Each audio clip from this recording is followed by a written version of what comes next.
Remains with you and the Holy Spirit, one God, forever and ever. Amen. Almighty God, kindle, we pray, in every heart the true love of peace, and guide us with your wisdom those who take counsel for the nations of the earth, that in tranquility your dominion may increase until the earth is filled with the knowledge of your love. Through Jesus Christ our Lord, who lives and reigns with you in the unity of the Holy Spirit, one God, now and forever. Amen.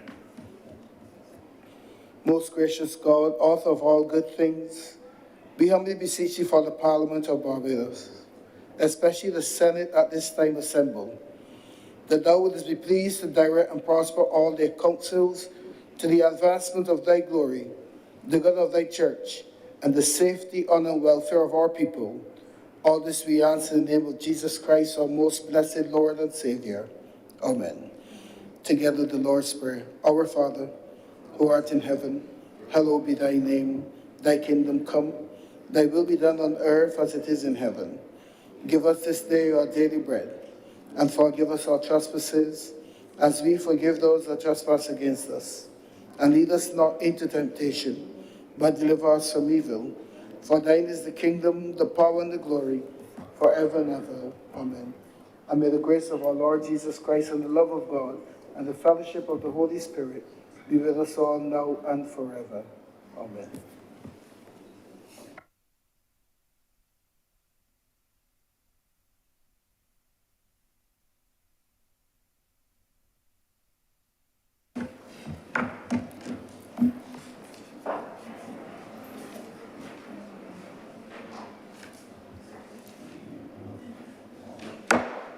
The Senate is in session.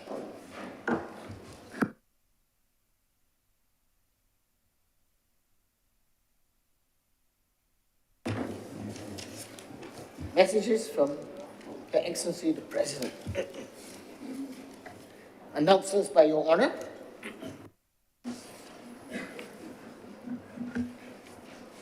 Minutes of our meeting held on Wednesday, May 10th, 2023, to be deferred. Senator Cummins. Thank you very much, Mr. President. I beg to move that the aforementioned minutes be deferred. The question is that the minutes of our meeting held on Wednesday, May 10th, 2023, be deferred. Honorable senators in favor, please say aye. Aye. Those against, please say no. At least the ayes have it. Those minutes are therefore deferred. Further announcements, I have apologies for absence from Senator Malou, Senator Dr. Monroe Knight, and Senator Tate. An indication of lateness from Her Honor Senator Thompson and Senator Kellen Dr. Rogers.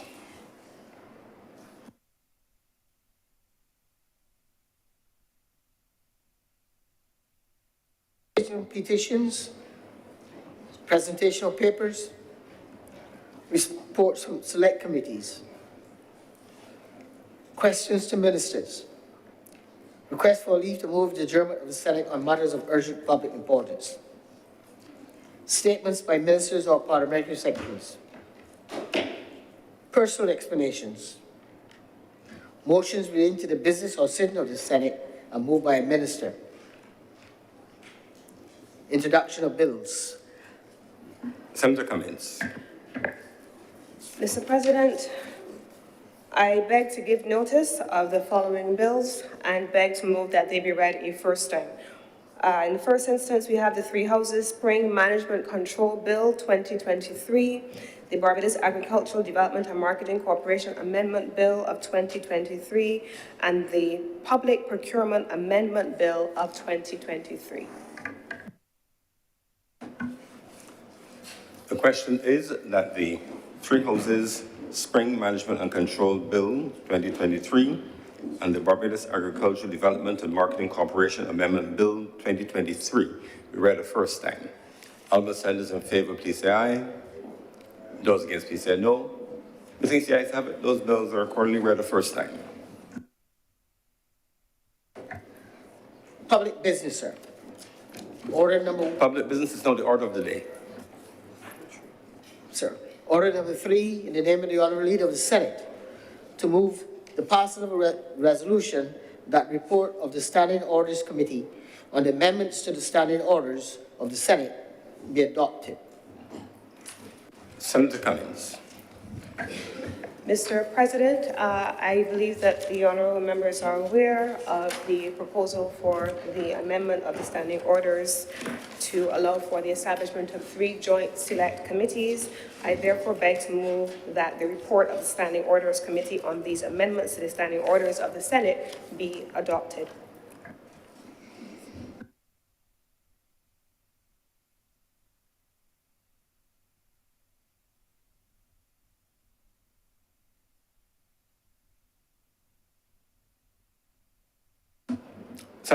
Senator Boyce.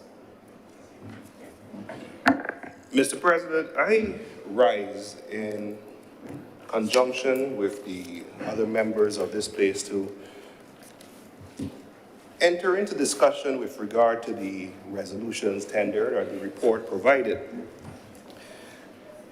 I have noted with interest the indication from the government of the continued expansion of the role of Parliament, considerations as to how we do things in our new republic.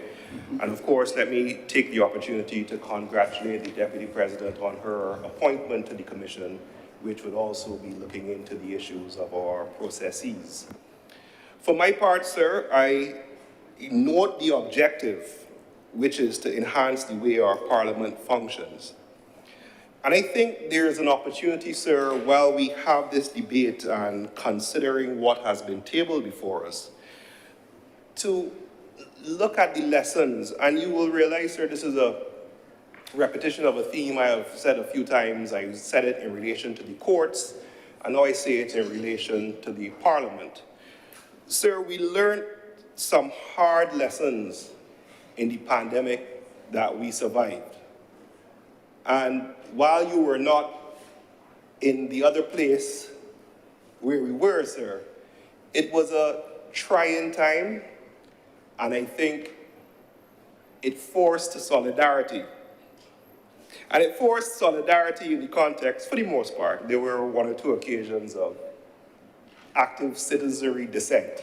But for the most part, it forced solidarity as we had to do what was necessary to continue the function of government. And I think all parties played their role and supported each other. I do remember, sir, a comment being made about the Prime Minister when the Prime Minister indicated that she was seeing a lot of afros. And the reason why you're seeing afros is because you couldn't go to get your hair cut because it was the pandemic. But we were forced to come out there and do what we could in these circumstances.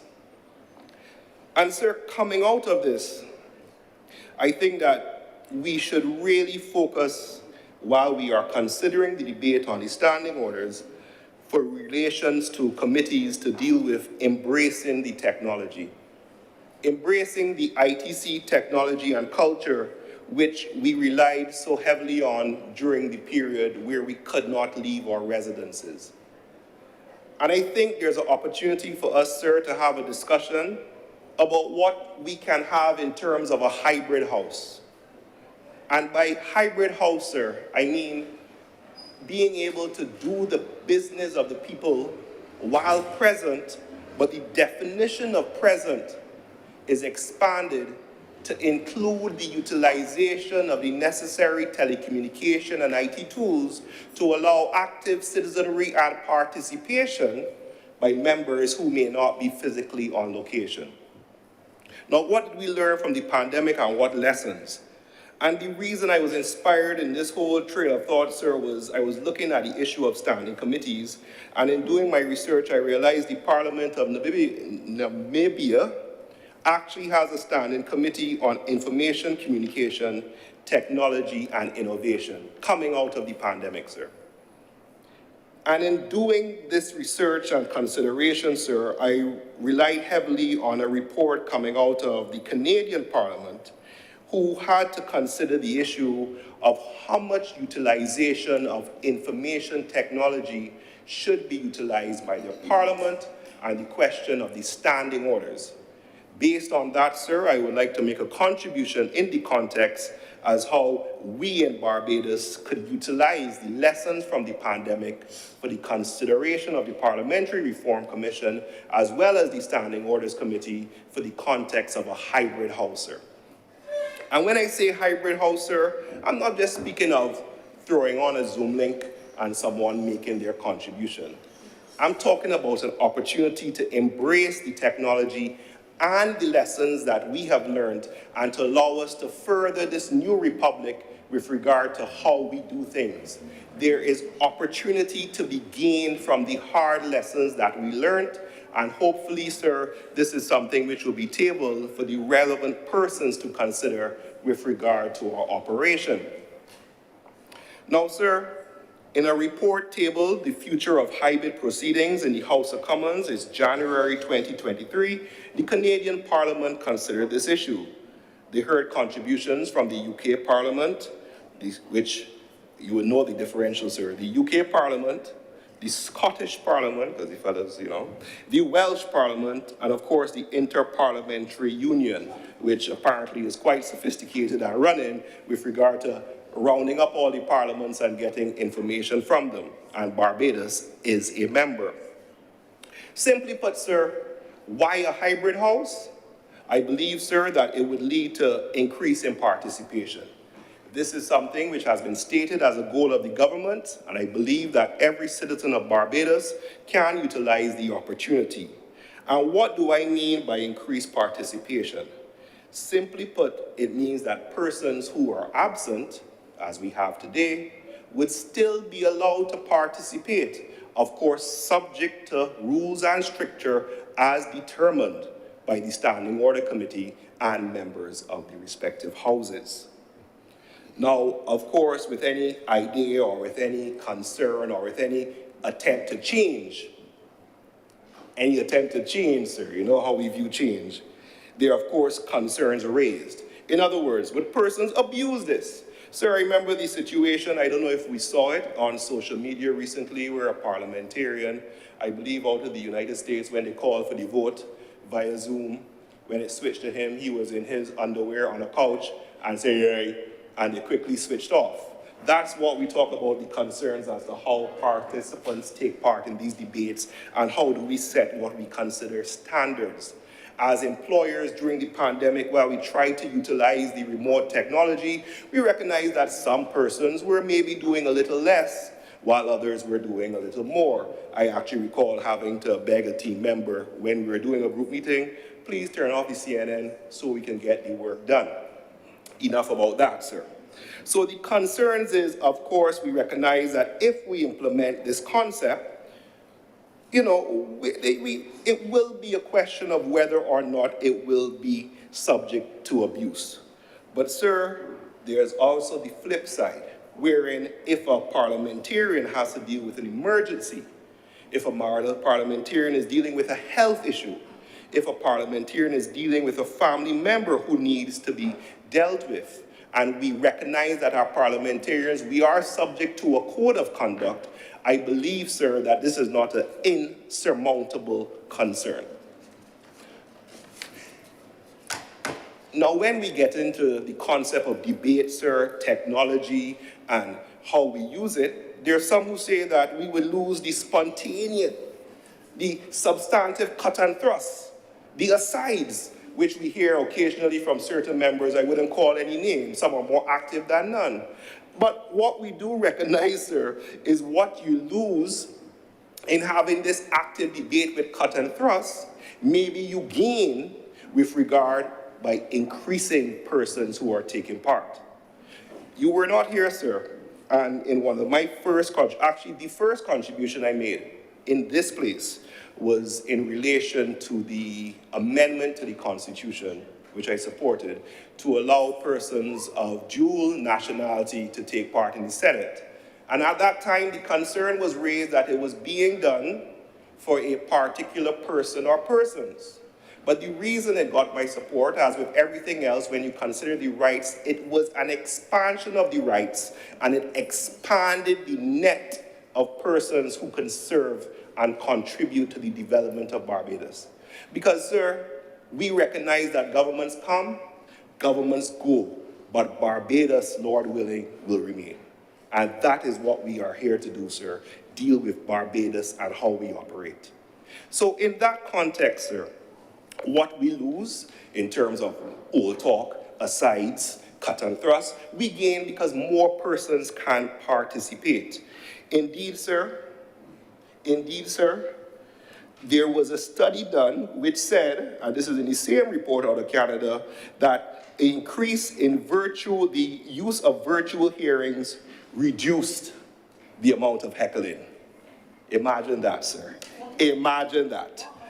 Now, it also presents, sir, the concept of a hybrid house, an opportunity for us to embrace the future as we encourage this active citizenry, and as the data show, hybrid and virtual participation encourages those who would not normally want to take part to do so. In other words, sir, if someone has obligations which take them out of the realm of being able to be here. Now, I understand the argument, you better be here, you ought to be here.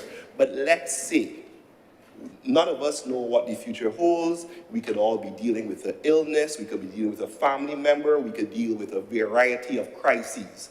Why do we not take the opportunity now, having learned what we did during the pandemic, to put things in place for the future that we do not know, to allow continued representation and to allow our parliament to go on? In that regard, sir, there's also stated in the document I referenced that this form of hybrid and virtual participation encourages those who are normally restricted by familial, business, or personal obligations. As I say, sir, it widens the net and is proven to increase diversity. And dare we say, sir, allow those who need to spend more time in their constituencies to do so. Now, while calling for all this pretty talk and this concept of what we could do, I recognize, sir, that there would be issues which spring to mind as hindrances. But I am confident that these are stuff that we can deal with. Firstly, sir, we will need to, of course, look at our parliamentary procedure and legislation. Well, that process has started, sir.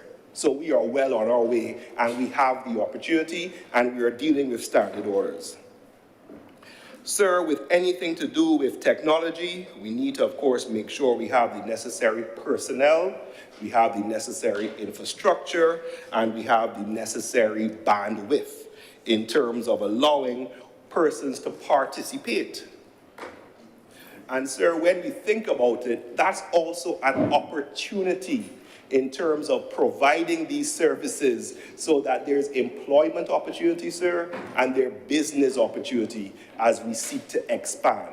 In other words, we have, I suggest, Mr. President, to stop thinking of Parliament as a physical location and think of Parliament as the collective of members who necessarily take part within the body and the debates. With anything to do with ITC, sir, security of data is, of course, essential. And in that regard, recognizing previous incidents and, of course, threats which have been done and, to the most part, mitigated, how do we learn from that with regard to ITC and the development of debating protocol? In other words, sir, there is opportunity here to grow our sophistication within the field.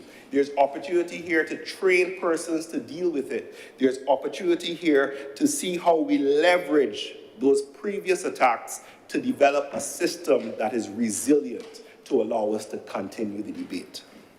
Sir, increase in members' confidence would need to be done. We need to ensure that all members, as well as they can WhatsApp, can take part in debates by using the various virtual tools.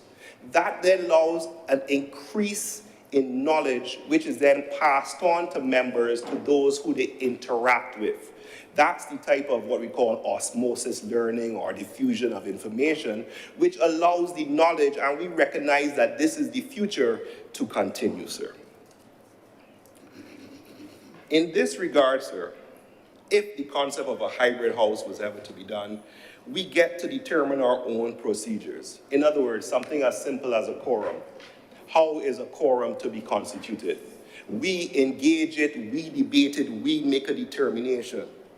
How do we do stuff like submitting documents? How do you make a document of the house? What is the protocol that we're going to put in place? Right now, sir, we already get the emails with regard of notices. We are already being sent from the Clerk of Parliament documentation as to what is to be debated.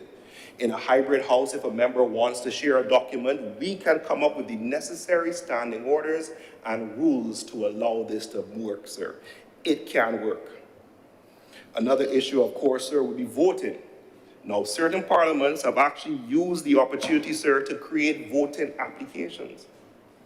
Imagine the interest we can develop within the ITC, the entrepreneurial sector, with the development of an app for parliamentarians to vote. It has been done. It has been adopted in certain territories. We can set protocols in place with regard to how we encourage entrepreneurs to say, develop this process for us.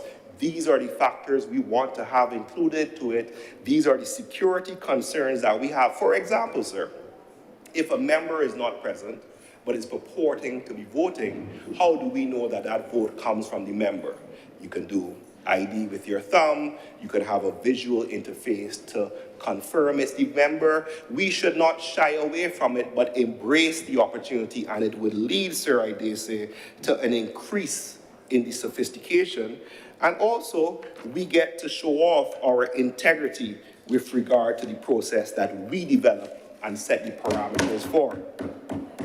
Now, sir, as with everything, it can't benefit all. In other words, we can't have the president participating in this debate virtually. They have tried it in other jurisdictions and they recognize it leads to some restriction. That's right, Mr. President, you might get too comfortable and doze off. But the point is simply this.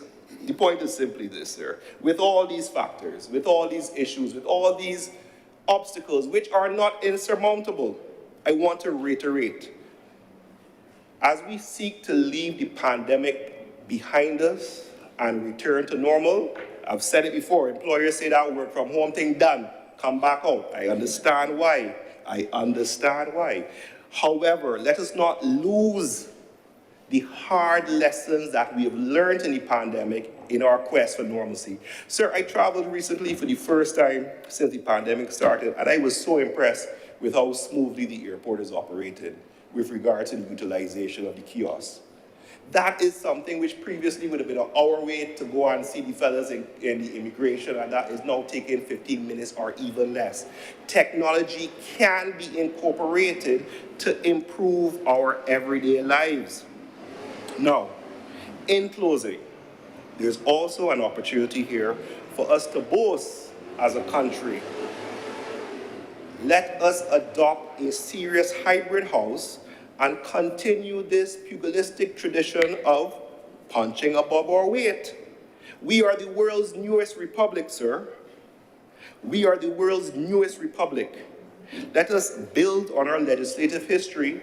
We know the shameful parts, we know the proud parts, but let us build on it, and a new republic we are, and show the world how we can do this, embracing the lessons that we've learned and paid for painfully to develop a better parliament, one that's more active and one that allows increased participation while still holding on to the values that we hold dear.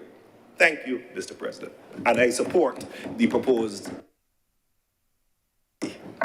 Thank you very much, Senator Boyce. Senator Thompson. Good morning, Mr. President, members of the chamber. I wish to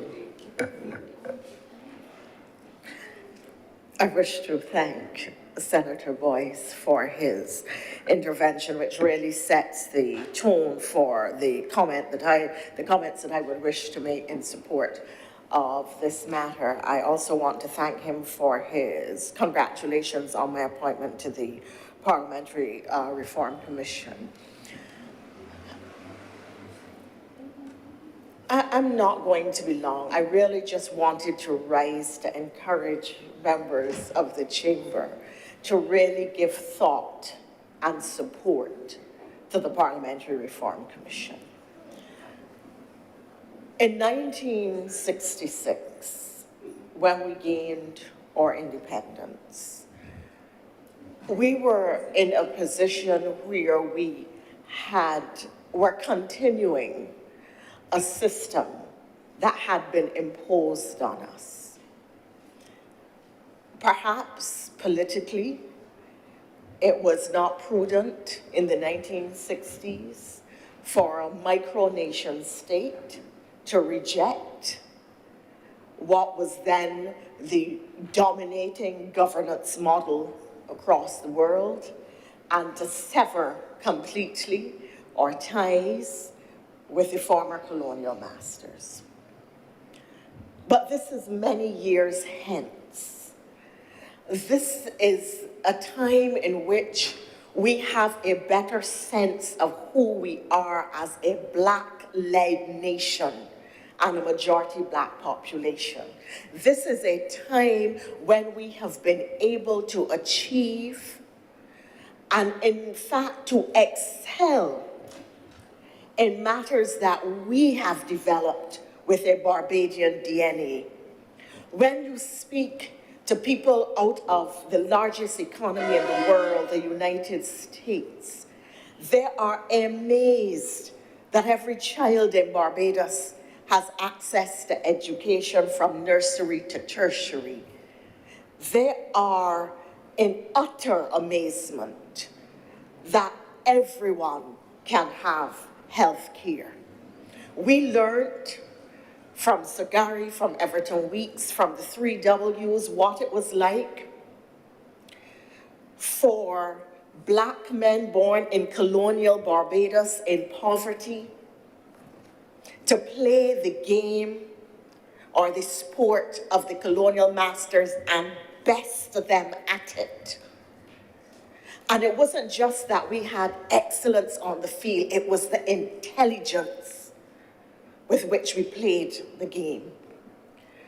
We have developed models of management. I mean, there is no gainsaying that Barbados has the best roads network in the Caribbean. We quarrel about the potholes, but the reality is there is not another country in the Caribbean that comes close to it. Or international communications, we expect to be able to pick our telephones up and reach the entire world, and we do. We expect that there will not be brownouts or blackouts in terms of our electrical powers. And this is a country where we are running it ourselves. So that now we are being asked to bring our mind to the issue of our own governance, of developing models in our likeness and image, of taking cognizance of the historical realities while asking ourselves as a nation state, what models of government do we think we can best develop for ourselves that reflects who we are, that are aspirational for all our people, that work better in the context of a micronation state. And I therefore want to invite the members of this chamber who will be invited to address the Parliamentary Reform Commission and to make recommendations, suggestions, share ideas, to give serious thought to this issue and to the interconnection with the Constitutional Reform Commission, because for the first time in our history, in a parliament that is the 3rd oldest in the Commonwealth, we will have an opportunity as legislators to say what we truly want our governance model to look like, and what we want it to look like as a new republic, and as a country that has proven that even with slim natural resources, we can make this country work. Not perfect. Oh, there are all kinds of things that we need to correct and to get absolutely right. But we have to admit that we've done pretty well by the grace of God. So that we must take this opportunity to speak to and to think about the structures that we want. And I was really grateful that Senator Boyce spoke on this matter and spoke in the way that he did, because it addressed one of the options that we have to consider, and that is how we embrace the technology to create a more relevant, inclusive, engaging, and engaged legislature. But there are many other questions which the Parliamentary Reform Commission invite us to consider. Should we have a bicameral or unicameral legislature? Should the members of the Senate, if it will continue to exist, and in what format, be elected or non-elected? Selected, should it be a hybrid chamber where there are some elected persons and some selected persons? What is the optimal composition of the House and the Senate? What interests should the Senate chamber reflect? How do we make it also the mouthpiece, or how do we ensure that it is the mouthpiece not of select groups, but of the wide cross-section of Barbadians, so that their views find resonance, find place first and residence in the national polity and in national discourse? What should be the structure of the Parliament? How many constituencies should we have in the country? Do we have too many? Do we have enough? Considering the population growth and the urban sprawl and urban development, how do we rejig, or should we rejig, constituency boundaries to reflect the growth in our constituencies? Rural Barbados is shrinking, perhaps, in terms of the number of people who are living in it. But you have the St. Philip constituencies becoming some of the largest constituencies in the country, once thought to be rural Barbados. You have St. James South, which I believe is still the largest or the second largest constituency in the country, Central Barbados. I remember, sir, when the Scouts Jamboree was held back there, perhaps in the early 1970s. You helped cut bush? Well, sir, I walked on the grass that you cut. And all of that, which became Wanstead, Husbands, Oxnards, that large urban and middle-class sprawl in the center of St. James South, quite literally, was just bush.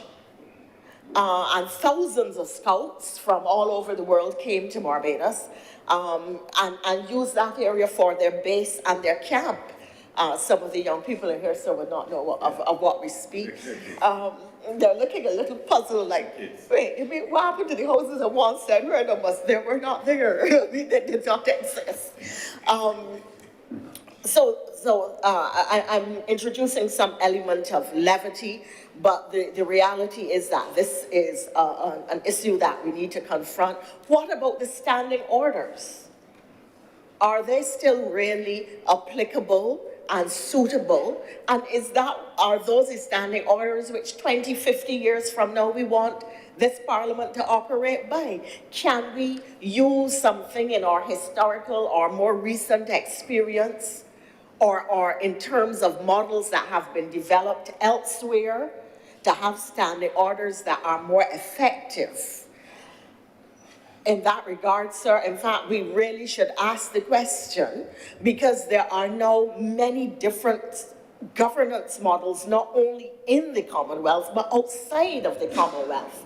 And we need to examine some of those to determine whether they can add value to what we do here and how we do it, or to determine whether or not, cognizant of the fact that we always punch above our weight, we should develop a model that then others would want to replicate and follow because they think it adds value to their lives and their government and governance structure.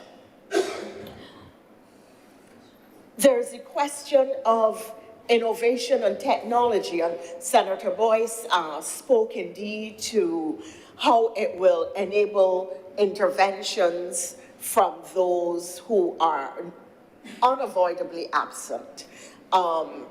We have already had to change some of the rules. For instance, the provision that to become a senator, you had to have been present in the jurisdiction for at least a year or some such, really was a rule that was developed in a time when there was not instantaneous, in the palm of your hand, news feeds.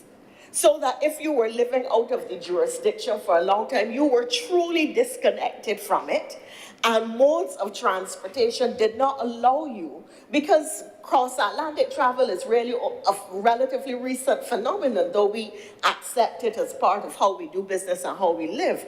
But there was the time when to get to London, you would have gotten on a boat and probably turned up in London, what, 2 months later or something of the sort. I don't know how long it took, sir. I am not that connected with the history. I see the young people looking. Indeed. So that with modern transportation, modern communication, modern news, it is possible for somebody to live outside the jurisdiction, but be more involved and connected to what is happening in Barbados. Some people who live here, by listening to call-in programs, by being on the social media, by getting video and audio feeds from friends as to what is going on, by following voice notes, you can be very connected.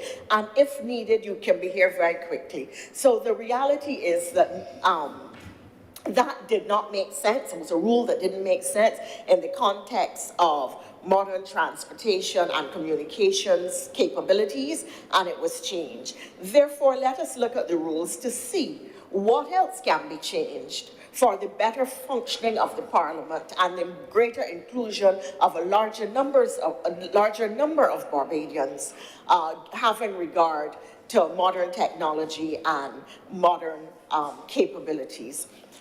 I caution, however, that even as people travel on business, that we wouldn't want to be in a situation where the desk or the table is empty because so many people are absent and it sending in their pre-recorded statement or joining the debate via the technology. We want to be able to keep a presence in the chamber. So while we want to utilize the technology, I am a little nervous about the extent to, or the potential for abuse. And I am not knocking at all Senator Boyce's suggestion, which I do support in principle, but I would really want us to examine that further.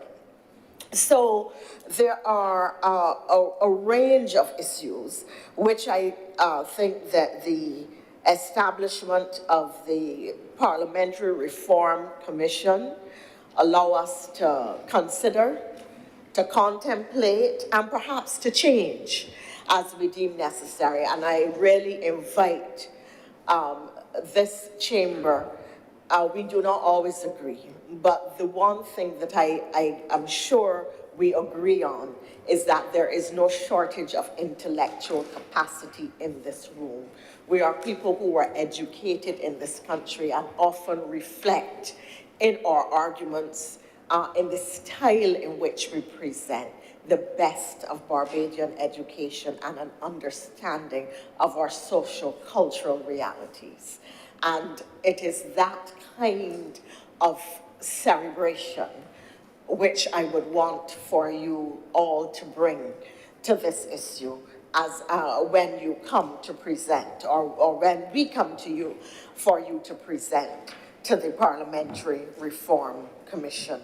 It is a significant opportunity and time in our history.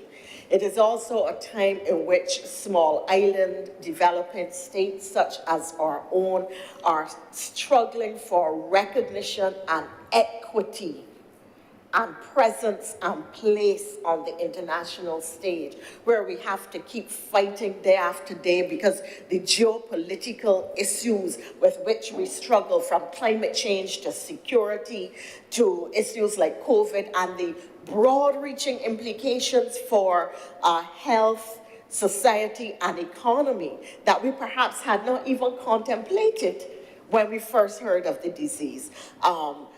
Make us now have to look at issues through a different kind of lens. And if you see, for instance, where there was vaccine hoarding and the struggles that we had as small nations to be able to protect and secure the health, well-being, and lives of our people in the context of what was happening internationally at the time. So there are a lot of issues still that as a new republic, we must contemplate how we want to position the country going forward.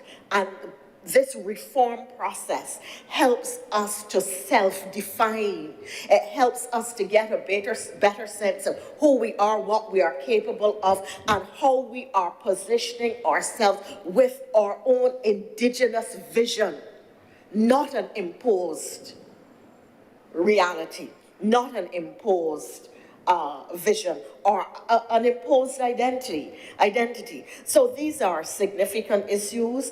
The issue of the staffing of Parliament during the course of the debate on the appropriation bill, Senator Tate spoke at length about the issue of staffing and support for parliamentarians. I'm not going to get into the issue of remuneration, particularly of those in the Senate, but I am going to speak to the issue of the kind of support that is needed. You have a Senate, you have a Parliament, but you don't have a research staff. Routinely, executives, parliaments all over the world have research and support staff. What is the size of our staff? Do we need a parliament that is functioning more full-time? We're today looking at the matter of standing committees. What standing committees does this parliament need? What standing committees does this parliament need to function and to function well? What areas, and Senator Boyce has suggested a new area, what areas should those standing committees address? So there are a whole number of issues that arise out of the issue of the Commission on Parliamentary Reform, and I invite, as I indicated, senators to think about it and to come prepared for us to have robust discussion about what we want and to effect the change that we want to see. Mr. President, sir, I hope I have not trespassed on the time of the leader of government business for too long. Oh, so you're giving me more time? Bless you, sir. Bless you, sir. I'm just teasing. I'm just teasing. But no, I really am at the end. I'm just being playful, sir. So I will have spoken.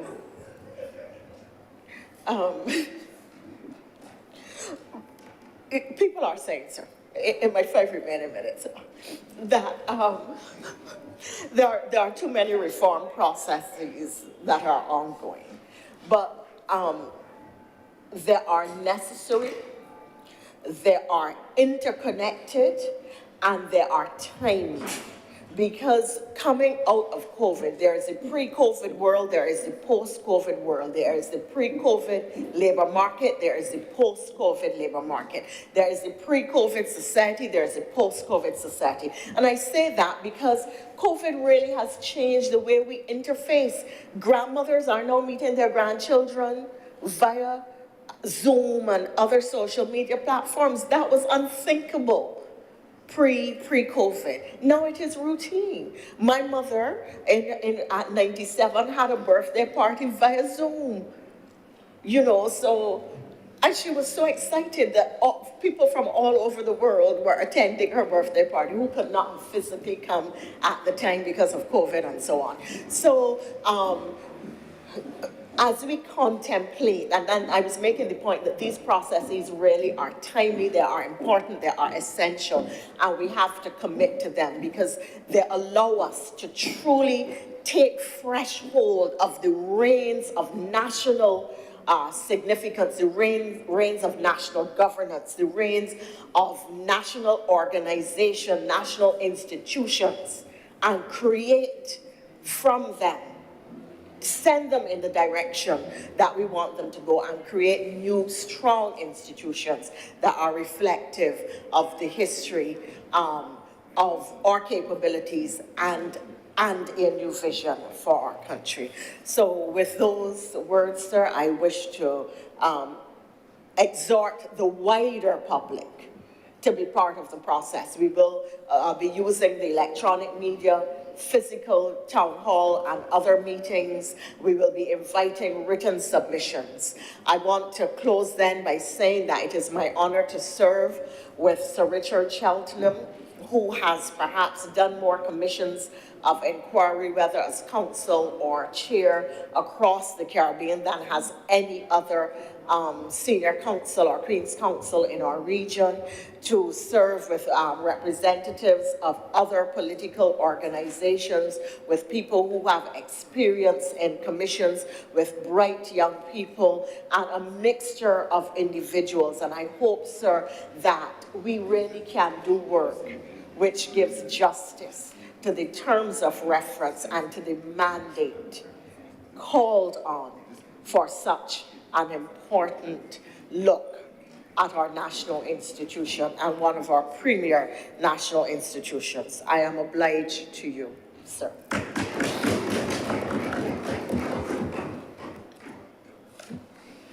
Senator Cummins. Mr. President, thank you very much. I'd like to thank the two honourable members of the Senate who spoke. And as I gave in an aside, I'm looking forward to when the actual debate takes place, when a resolution is actually presented to the Senate and the committees are established, what the depth of conversation will be at that time. So thank you very much, Mr. President. I beg to move now that the Senate adopt this resolution, this board report, this report from the Committee on Standing Orders. The question is that the Senate adopt the report of the Standing Orders Committee. Honorable senators in favor, please say aye. Aye. Those against, please say no. The next, the ayes have it. The report of the Standing Committee is therefore adopted, and the Standing Order is accordingly amended in accordance with the provisions of the Standing Orders.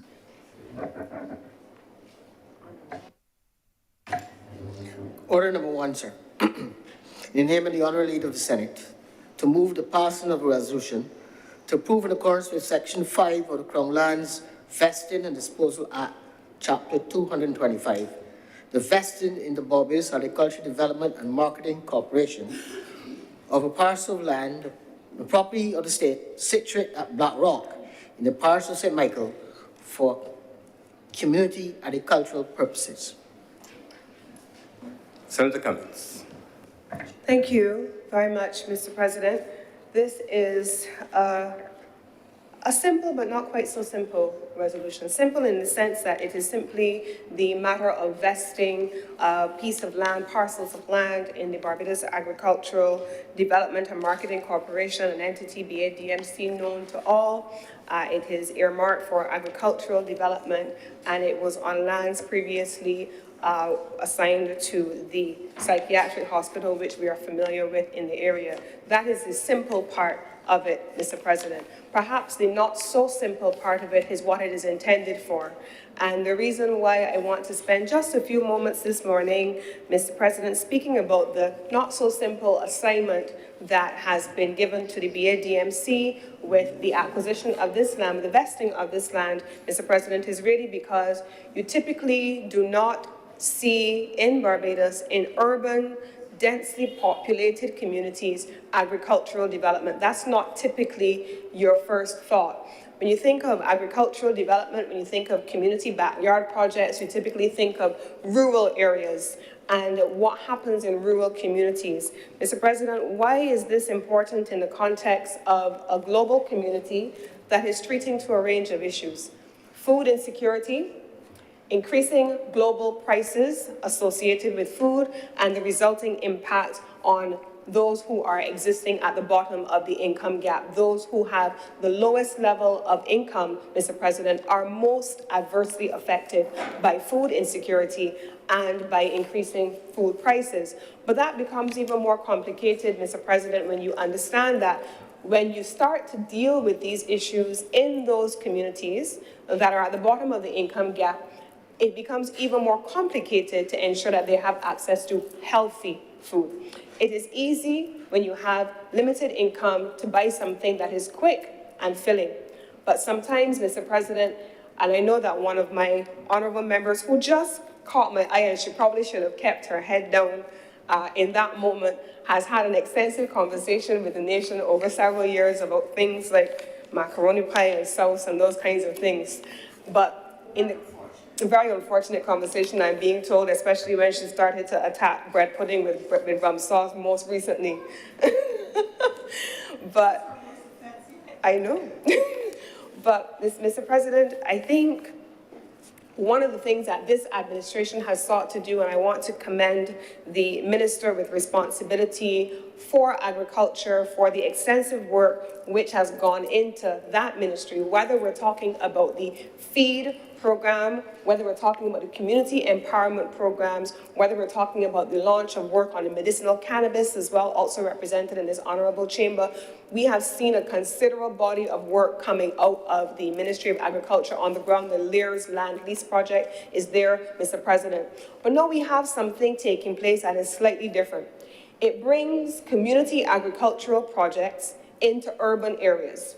And when we start to talk about urban areas, we then have to expand the conversation into looking at what a government is doing to ensure that urban areas are enfranchised in the same way that rural areas are, or perhaps areas that are typically populated by those who are at the higher end or the middle ends of the income gap. Mr. President, this is a government. When we talk about the broader issue of urban development, this is the government that a few years ago we took a beating. We took a beating because we made a determination that opposite Fairchild Street bus terminal, we were going to restore that area and regard our cultural patrimony as a part of our own development trajectory. But we also made a determination in the middle of the city that people needed to have access to park spaces which were livable. And that then found itself with a visible manifestation that is Golden Square Freedom Park. We see Golden Square Freedom Park in the middle of urban Bridgetown, connected to communities that potentially would not normally attract such tourism-related activity or culture-related activity, but it has very much been a part of the urban regeneration of the Bridgetown area, Mr. President. We have had national events taking place in Golden Square. We have had cultural events. We even have some churches conducting services in many instances in Golden Square. But when we think of Golden Square, we no longer think of dilapidation, problematic smells as you walk past the area, lack of identity because you have buildings which are crumbling, but you see urban rejuvenation taking place in that space. We have also in the middle of Bridgetown, you've heard, I certainly have heard for as long as I can remember about the rehabilitation of the Bridgetown area. And so you have quite a bit of work that we expect to see happening in the Bridgetown area and therefore benefiting the surrounding areas. But here, we have now in the Black Rock area, a community surrounded by Deacon's Farm, Ferniehurst, Rosemont, all of the Black Rock communities where dense populations live. And in many instances, there is a need for us to create a thinning of that density, but greater access to opportunities. And that is where a project like this comes in, Mr. President. A project that ensures that persons, when we talk about community agriculture, we talk about what people in communities are able to do with limited land space. We begin to talk about things like the half cans, which many of us have in our backyards, where you're able to grow your fruit, your vegetables in particular, and so on. Mr. President, I live in a rural community. I am from St. George, born and bred, and I went to school, at least up to primary school in St. George. My family, especially on my father's side, is from St. George. And my father lived his whole life in St. George. My father's family lives in St. George. I recently, when I was looking to move out of the city, we're in St. Michael, where my mom lives, I made the decision that I only wanted to live back in St. George, where I was from, and that is where I now live. Mr. President, my mother, who lives with me as well, just yesterday or day before, I wanted to, my neighbor gave my mother a plantain suckling. And my mother planted it in the garden. And she got the first harvest from her plantain tree 2 days ago. I don't even know if you call it a tree, what you call it, but those who are into agriculture and who can grow things and not like me, who could kill a cactus, would know better. But my mother got her first harvest of plantains. I am at perpetual war every evening, if I am home at that time, with the monkeys for going up in my golden apple tree or my mango tree. Every evening. I don't have a problem with them getting some, but I don't want them to get all. Leave some for me. Imagine I am having this negotiation with the monkeys, and they sit down and they listen, you know. They sit down and they listen to you. But what is important, Mr. President, is that my neighbor has a breadfruit tree. I don't have one. And from time to time, my neighbor will call my mother, and she will say, I put a breadfruit there over your fence for you. When you're ready, come and get it. She has Bonavis peas, which I do not like, but my mother loves. And she comes and she says, I put some Bonavis peas over the fence for you. My mother, whatever we have in our garden, my mother will put over the fence for her and for our other neighbor.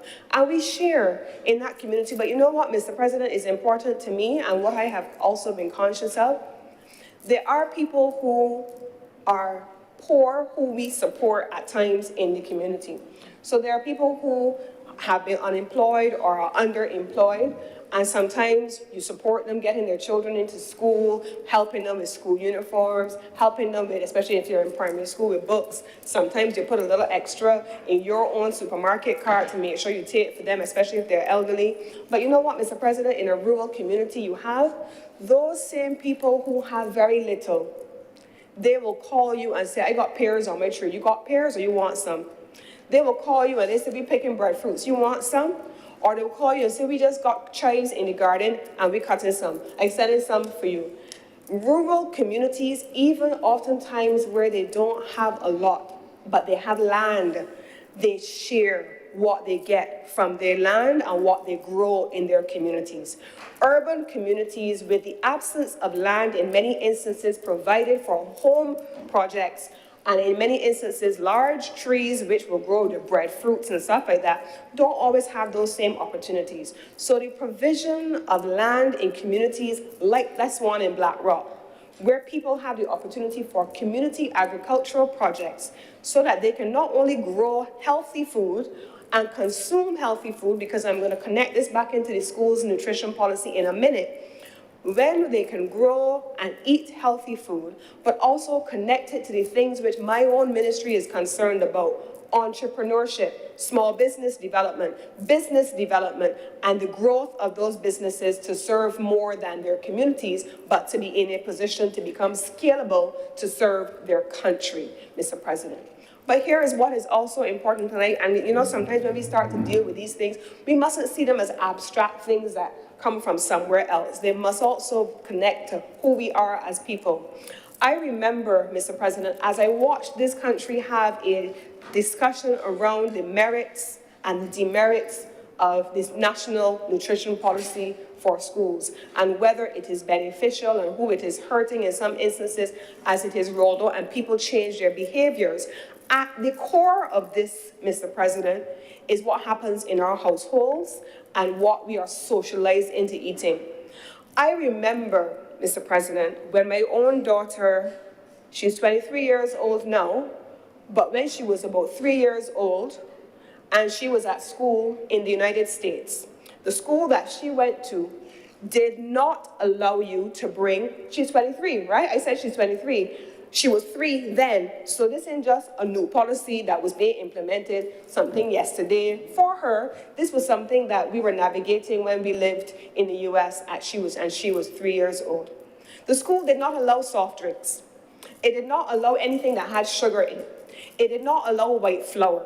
If you had a birthday and you wanted to bring a cake to school for the children to celebrate, you could not bring cakes with icing or buttercream or anything like that. They were very, very clear on what was allowed in the school. Water. Your children had to go to school with water bottles. She was 3, she's 23, so this is a long time ago. She had to go to school with water. If there was a birthday party or something, you could take something like unsweetened banana bread because they considered that the banana was enough of a sweetener, you didn't need to have added sugar. You would then have all kinds of things that were or were not allowed, and if you took something to school that was not allowed, it would come back home. It was not allowed. And that was at 3 years old. When we moved back to Barbados, she was 6 years old and went into private primary school here. And I remember being horrified watching children come to school every day because I had not been socialized in my school experience up until that time to see it happening with children. And her palate had never been adjusted to it. So every day people would stop at the nearest bread shop and they would come to school with jam puffs and turnovers and all the heavy breads and heavy sugars in their lunchbox. And so they were socialized from that early age into eating the things that my daughter at 3 in the United States was socialized into not eating. So this is about mindset, Mr. President. It is about socialization, what we have been socialized into doing and consuming, and as a result, having a taste for.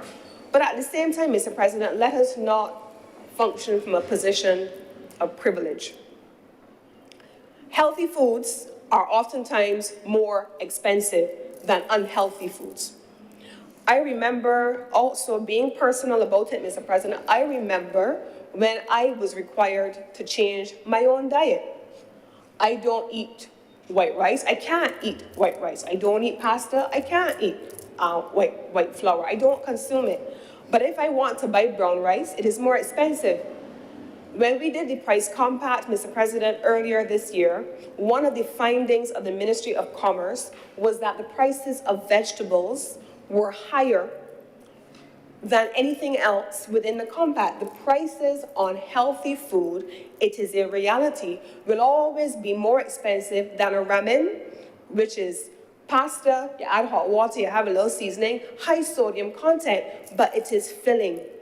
And we have to be able to now integrate community agriculture products, tax zero, or rather net tax zero. I guess what I want to be able to frame it out as looking at the tariff structure around healthy foods to ensure that you transfer the tariffs on healthy foods into unhealthy foods, making healthier foods more affordable for people and therefore lessening the cost to the healthcare system as a result of non-communicable diseases and also recurring issues that can be resolved in terms of obesity, in particular childhood obesity. Those are some of the things that we have to be able to navigate. And it is on that basis, Mr. President, that in my own ministry a few weeks ago, specifically with the Barbados National Standards Institution, we had what I consider to be an excellent meeting with the Healthy Caribbean Coalition. And one of the things that we have given our support to has been front-of-package labeling in some instances, which outline what the challenges are with the kinds of things that we consume. So that a consumer like me, who, when I was younger, who never used to read nutrition labels, now I want to know what is in what I am eating. Is it predominantly starch? Is it predominantly flour? Is it predominantly sugar? Is it predominantly salt? What is in it? Because I want to be able to choose what I put into my system. And I think that in a project like this, Mr. President, which I am hoping through the Ministry of Agriculture, that we're able to tie the integrated themes of urban regeneration, lifestyle change and transformation, community empowerment and enfranchisement, in particular those at the bottom of the income level, and result, therefore, Mr. President, in systemic socio-economic transformation, which allows for the enfranchisement of these communities. Now, in the United States, there is a raging conversation around what they describe, even in the nomenclature, there is no consensus. There's a raging debate in the United States around what they describe as food deserts. There's a conversation as to whether or not you should call it a food desert, if you should call it food apartheid, if you should call it a food barrage. What should you call it? But simply put, it is a categorization that speaks to the systemic disenfranchisement of lower income communities by not making affordable, healthy food available to them. In places like the United States, it may be driven by what they describe in some of the literature as systemic racism. In Barbados, it is an entirely different conversation because it's specific to income levels. And this, in turn, perpetuates a class system where mobility from a people from income level to income level and class to class oftentimes is driven by persons being able to have access to education, higher incomes, and then in turn, they do what most of us have to acknowledge we do. We move out of these communities into other communities, leaving these communities to either recycle themselves or to continue to perpetuate a cycle of disenfranchisement. This is one of the initiatives, Mr. President, that I have said as I started, it may seem like a simple land vesting, but the issues that it attempts to navigate in this particular community and hopefully all across Barbados will be far more complex than a simple matter of land vesting. But instead, it speaks to a government who is committed to enfranchisement and empowerment of all, not just of some. It speaks to a government who is committed to ensuring that we can lower the cost of health care and to keep our people safe and healthy for longer, Mr. President. It speaks to a government that is committed to ensuring that there are pathways to resilient agriculture evolving, not just in rural spaces, but also in urban spaces. And then finally, Mr. President, it speaks also to a government who is committed to treating to the issues of post-pandemic recovery. I want to close my comments, Mr. President, by treating to a number of recommendations that I have drawn from a range of development institutions that have spoken to some of the issues relating to this, what I have raised. They have raised issues relating to food trade and ensuring that food trade keeps flowing. Now, on an earlier measure, my colleague, Deputy President of the Senate, spoke about what happened in the COVID-19 pandemic, where there was vaccine hoarding, vaccine apartheid. Equally so, Mr. President, during the pandemic, and certainly since the war has begun, we have seen export restrictions being imposed in some countries to be able to keep certain food items in country, therefore making it very difficult for other countries to be able to access those things. That is a challenge to countries like Barbados, and it hurts the poorest of the poor by making the prices go up as a result of introducing scarcity into the supply chain. And so there must be an end to export restrictions on food items. Secondly, Mr. President, and this is what this measure is about, ultimately, jump-starting agricultural production. Now, in the Ministry of Agriculture, you have heard certainly I have heard Prime Minister speaking on more than one occasion, and you have heard the Minister with responsibility for agriculture also speaking on more than one occasion about increasing the production of 6-wheat crops so that Barbados is able to produce 6-wheat crops, limit its food import bill by ensuring that these items are produced locally, providing an income for farmers, allowing farmers to be able to grow their businesses and to be able to feed their families and to support their communities, but also to ensure that where there are shortages of these items globally, that Barbados is also able to produce them locally. There are also measures to propose or to connect the agriculture sector to the wider productive sector, including in tourism. I can see Mr. President, based on what we have seen evolving in the agricultural sector, where once upon a time you only used to have open field agriculture.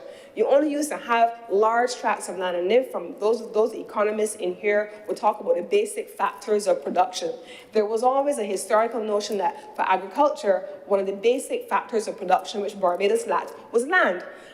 But technology, we just had a lengthy discourse on the use of technology. Technology has so evolved, and the world has so evolved, that agriculture no longer depends on a principal factor of production like land, where you can have container farms and all kinds of things which are climate controlled, but also climate smart agriculture. Barbados, with a deficit of land for agricultural purposes, now has an opportunity in urban communities to roll out an extensive program of climate-smart agriculture that uses both technology and container infrastructure, for example, to be able to ensure that there is access to food production.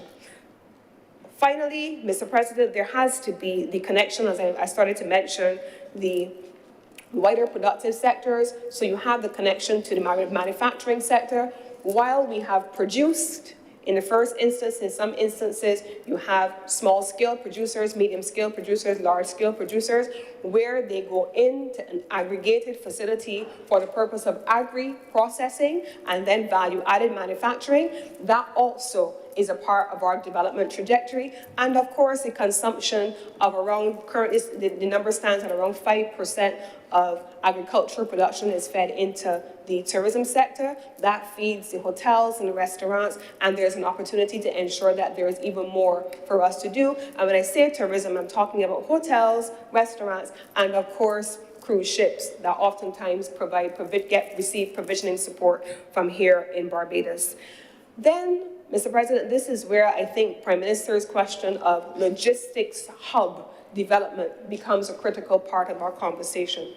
Mr. President, can you see a Barbados where small community farms, medium farm-sized farmers, large-scale farmers, whether open field or in technology-driven type agricultural production, are able in an aggregated facility to be able to produce larger volumes than we had before, have value added, Mr. President, and then build a local supply and value chain that then translates into an export trade with regional partners and international partners. And if we were to speak to the regional partners then we already know that the President of Guyana and the Prime Minister of Barbados have committed to partnering in the areas of agriculture, and that there has been a component of community agriculture built into many of the programs between Barbados and Jamaica and Guyana to allow for communities, youth, and even the disabled to participate in some of those instances where you have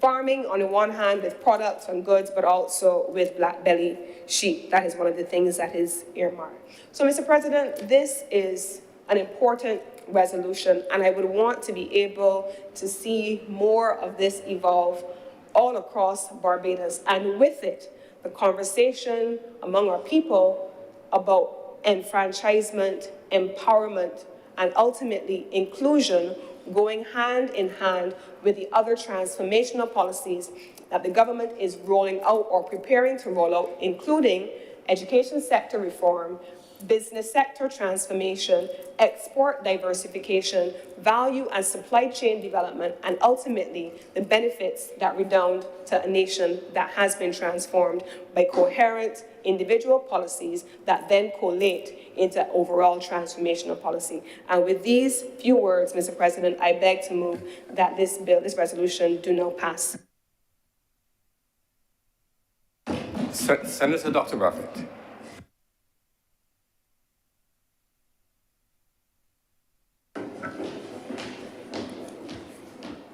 Thank you, Mr. President, for recognizing me and giving me the opportunity to comment on this important resolution proposal that has been brought to this chamber.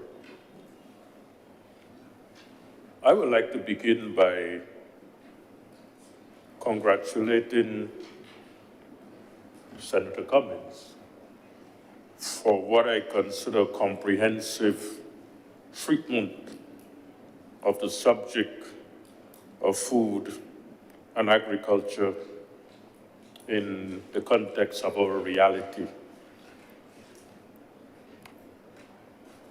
My comments will support much of what she presented. And I would like to take this opportunity also to congratulate the government on its efforts to promote agricultural development in Barbados. I'm aware that in this country, there are persons who believe that our land should be sold to the highest bidders for hotel development, for golf courses, and for housing. I also know that there are those among us who believe that agriculture is something of the past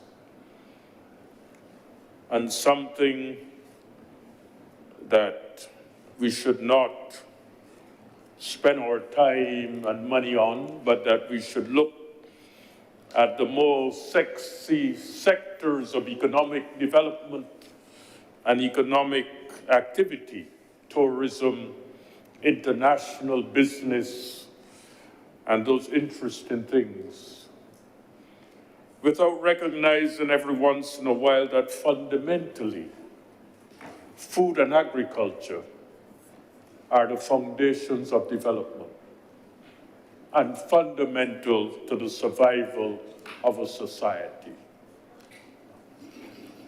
We cannot profess to be an independent country, a republic on our way to development, and not being able to feed ourselves.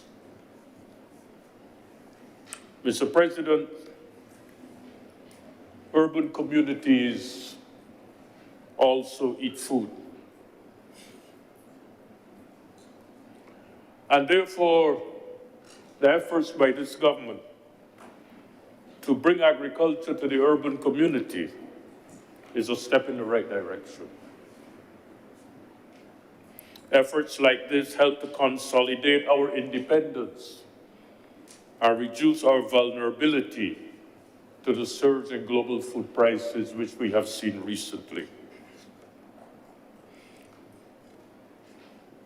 But urban agriculture is not only about agriculture or about food. Urban agriculture is about provision of urban employment, about community development, and the provision of activities for the engagement of the urban population, especially the urban youth, from disadvantaged areas, their engagement in productive enterprise, entrepreneurship. Mr. President, a recent report prepared by the CARICOM Secretariat and the World Food Programme indicates an increasing level of food insecurity in the Caribbean.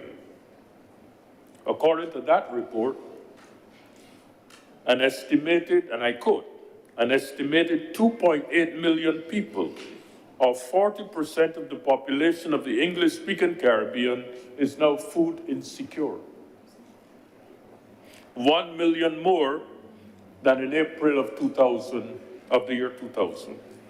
Severe food insecurity continues to increase in the region, with the current figure at 72% higher when compared to the year 2020.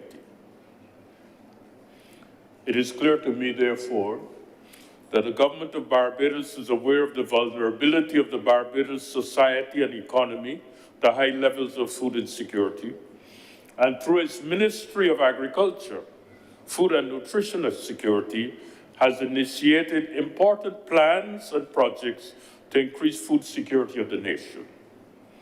Among the initiatives proposed are plans to increase household food security by enabling householders and homeowners to produce some of their food in home and community garden. And I would like to say that the recent Hope House Building Initiative, where homeowners are going to be given an opportunity to obtain sustainable and renewable energy as part of the proposal, that food security should also be included in that proposal. And each home that is built should be provided appropriate space to have a home garden where they can grow some of their own food. The ministry is implementing a project called Project CARE, which seeks to provide support to individuals, communities, and social entities in every constituency across the island, supporting home gardening. Project CARE is a proposed national response to the global food crisis, which looms as a consequence of the combined economic and logistical factors which have been triggered by the war in Ukraine and, of course, the fallout from the COVID pandemic. The CARE project seeks to promote community spirit among home gardeners, the kind of exchange of produce that Senator Cummings mentioned, of neighbors collaborating with each other in sharing the products of their efforts, strengthening community linkages, promoting cooperation, the sharing of knowledge and information, and encouraging residents to help themselves to improve their food and nutrition security by producing some of their food in home gardens. This will encourage residents to cooperate in the development of community gardens also, and build back the community in ways that we knew communities existed in Barbados in the past. In addition, the Ministry of Education, Technological and Vocational Training recognizes that there's need to promote agriculture and agricultural education in schools. The ministry has embarked on a school's agricultural science and beautification program across several nursery, primary, and secondary schools throughout the island, and each school is being encouraged to identify a dedicated space for students to engage in agricultural science programs wherever practical, and it is hoped that the implementation of these proposed programs will serve to provide students with a greater and deeper understanding of the various concepts of agriculture, but also to provide them with an understanding of where food comes from. Because in our society today, there are a lot of us who still believe that food comes from the refrigerator. And those who don't believe it comes from the refrigerator believe it comes from the supermarket. They forget that food comes from agricultural production on the basis of the effort of farmers producing food for the world. And if you do not produce it here, you're going to be supporting farmers elsewhere because food comes from farms. Mr. President, the Barbados population is reported to have one of the highest levels of chronic non-communicable diseases in the Americas. This has been recognized and published elsewhere. It is recognized by many that the high incidence of cancer, obesity, hypertension, high blood pressure, heart disease, and diabetes is due mainly to the consumption of high levels of processed foods, high in trans fats, saturated fats, salt, and sugar. But it's also that a significant amount of these foods are filled with pesticides and hormones that are not good for our health. Medical records show that 8 out of every 10 deaths in Barbados is due to these non-communicable diseases. Nutritional evidence suggests that the consumption of more fresh fish, fruits, and vegetables can help to reduce the incidence of these diseases. And during the past decade, many efforts have been made to improve food security in the nation by the implementation of various policies. At the level of the household, our progress has been very limited. The production and consumption of more fruits and vegetables in our households would contribute to reducing the incidence of these diseases, thus reducing the cost of health care and improving the overall productivity of the people of our country. It is known that 1/3 of our children are obese. Just think of the implications of that for the development of our country, in terms of productivity, in terms of length of life, in terms of the cost of health care, and in terms of a country that's going forward promoting production, productivity, efficiency. If our working population is unhealthy, it is unlikely that we will achieve our goals. As a result of the COVID pandemic, we have seen the reduction in the possibility of importing all the food that we need, where countries around the world have taken decisions to implement their own food security initiatives and hoard their own supplies, in addition to the war in Ukraine, of course. But, Mr. President, urban farming and urban gardening is not a new concept. In 1883, citizens of depressed areas in the United States of America used vacant lots in Detroit to grow food. These plots were called Pingree potato patches, after the mayor of Detroit, Hazen Pingree, who introduced the concept. More recently, during the Second World War and after the war, victory gardens were promoted in cities across Europe to help reduce the food insecurity and rebuild the cities after the devastation of war. And these gardens resulted in the production of over 3 million pounds of produce, or 44% of the fresh fruits and vegetables that were produced at that time. In 2010, New York City saw the building of the world's largest rooftop garden as a result of municipal programs on the Green Infrastructure Project. And in Singapore, hydroponic and aquaponic rooftop gardens and vertical gardens are now something of a common sight. Mr. President, while Barbados is not at war, in the conventional sense of the word, we are at war. We are fighting the war of non-communicable diseases. Chronic non-communicable diseases is a threat to our development. And unless we take all the steps that are necessary to win this war, we will not achieve the national goals that we seek to achieve. Increasing food insecurity, growing unemployment, increasing the level of crime, and the tsunami of chronic non-communicable diseases demands our attention. And agriculture should be a priority of our country going forward.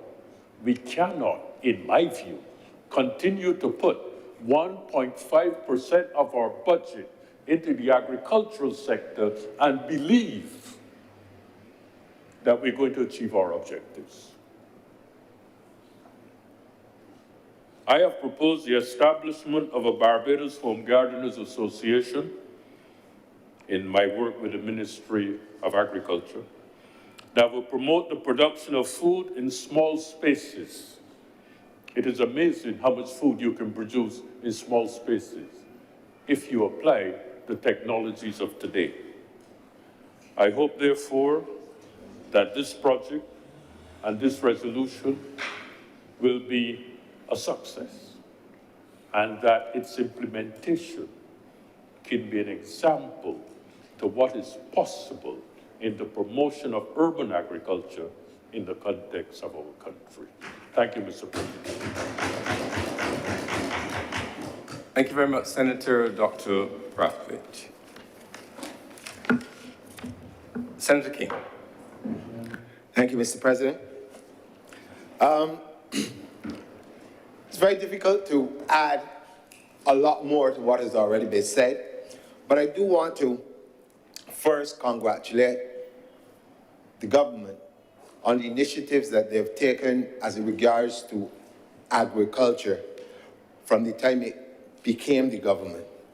Any of us who are going to be truly honest, within the last probably 15, maybe 20 years, this has been a start of a huge undertaking that this government has done in terms of pushing agriculture. And I want to personally, again, congratulate the minister responsible for agriculture, because I remember when he first was announced as being, I said to him from across the table that this is going to be a huge task and a transformational achievement if you get the things done that we're proposing. And he is well on his way, and I want to congratulate him.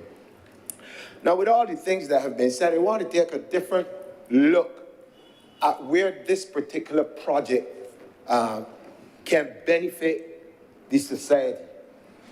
You know, we talk a lot about the disease, non-communicable diseases. We talk a lot about crime and the other things, but there's something that is happening in Barbados, and it happens all over the world. But I've watched it from a young man to where I am now. I mean, just 1 year shy of being 60 years old. And there's a huge gap. When I was young, they used to call it a generation gap between our elder people and our younger people. And imagine all of the information and experience that older persons have in agriculture. I remember as a youngster growing up in rural Barbados, every single house that I can remember had either some sort of fruit trees, they had kitchen gardens. In some instances, some people even had sugar cane planted side of the houses and stuff, which meant that coming out of the slave experience and coming out of the apprentice experience, and these are historical things, our people had to feed themselves. They could not rely on imports. They had to be able to feed themselves. And they did it with very little, other than their own sweat equity, their own hard labor that they put into it. And in those days, you would see families, 14, 15, 16 children. But never once were they going to bed hungry. They might not have had the most nutritious food, as people would like to say, but between the communities, and I always go back to this, if you had potatoes and I had yams, we used to barter, we used to share, and we were our brothers' keepers in a sense, because what was the common denominator? We were all poor. We were all poor. And so we didn't have the luxury of getting into our fancy cars to go to fancy supermarkets to shop. We had to make sure that we ate by planting and growing chickens in the back and growing turkeys when it was coming home to Christmas and having pigs and doing all sorts of things. So this presents for us a unique opportunity for older persons within the communities to now interact with younger people to pass on, one, that knowledge in terms of what you can plant, how you plant, when to expect it to be ready to be, harvested and this sort of stuff. But it also gives those older people the opportunity to socialize, to actually get out of the house and meet with younger people, people that they only see once a while if they pass through the house to get something to eat and gone again. And if we're getting the younger fellas off the blocks involved, and I hammer this point all the time. Any young man gains a sense of self-worth when he or she, well, you should put girls in it too, when he or she can take care of themselves or at least do something for themselves.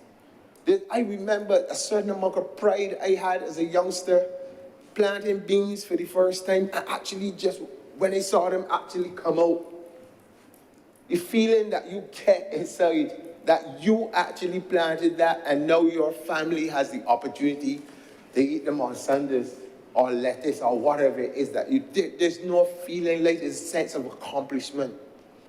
And so this project goes a lot wider than what we see in front of our eyes in terms of food security and all the other things. Yes, it does.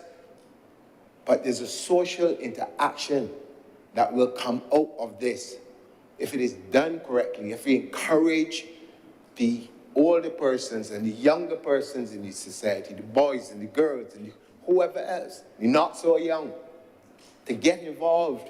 And I've said it in here before, we need sometimes, as we used to say in music years ago, you need to get down in the mud sometimes to understand the other person that you have to live with. And if this becomes a common denominator in which we can bring people together, think about this and the effect that it does have on the wars that we talked about, but not the wars overseas, the wars that we have with young fellas in this country. I saw years ago there was a program. I think our Prime Minister was in charge of youth at that particular point in time. And they had, this program was where young fellas on blocks were given tools to create gardens and different things. And I always remember that particular program because there were places across this country that was just bush, that was like eyesores. And when you saw what those young men were able to do, remember it was like a competition, but when you saw what those young men were able to do with the assistance from the then government, and able to create these gardens and things, they can do the same, and those were just beautification gardens. Now we're talking about food. Imagine, if you will, what can come out of the urban corridors now, starting there. This may be where we start in the Black Rock area, but I'm sure that children going to school and telling other children from different parts of the island, look, this is what is happening in my community, and these are the benefits that we are reaping from this. I am able to grow carrots and actually not only just eat them, but have carrot juice to drink when the time comes. So it means I don't have to buy soft drinks, sweet things anymore. I'm acquiring the taste now for juicing this or whatever else. I mean, there's so many, there are health benefits, there's social benefits to it. I mean, you can't ask, in my opinion, for anything better than this. But we need all communities to see this as a pilot project to bigger things. And of course, as was mentioned earlier, if we can reduce our import bill, that is a monumental thing. I mean, I've been hearing about these import bills now when I was a much younger man up until today. And as a representative, one of the things that I encountered on many occasions were people coming into my office and talking about how expensive the food is in the supermarkets and they can't buy it and they need help. And the truth is that if we buy seeds and we can grow our own food, there's no guarantee that it's going to be an easy task, because with climate conditions and all the things going on, and I've heard us talk about the use of technology and things, I believe we will get to that. But if we're being realistic, in urban corridors where people don't have a lot of money to spend and stuff, that is going to be pretty difficult. That's probably going to be second, third, or fourth step. But if we can get people to begin where they are, get seeds, get cans, these types of things, or even I've seen on the internet and I've seen here, people using PVC pipes and these things to get vertical growing of things, and it's just water. These are the things you're passing on, skills, because some of the people may not necessarily want to be hands-on doing stuff like that, but you may be able to pull out those persons who are more skilled in terms of teaching the others how to actually build out the horses, what we call them horses, that you can put the cans in and this sort of stuff. So, and again, for me, the importance of it really is just beginning to get communities to interact in a complete different way, and using this particular project as part and parcel of that. For most of us who would have come through, let's say, 60s, 70s, we were, most of us, I dare say, would have been part of some sort of social group, some sort of football club, some sort of something. And I remember many years ago, you playing football or whatever, the entire community comes out onto the pasture to watch you play. Brought people together. And I see this initiative, this creation of community agriculture, being able to replicate that same type of atmosphere all over again.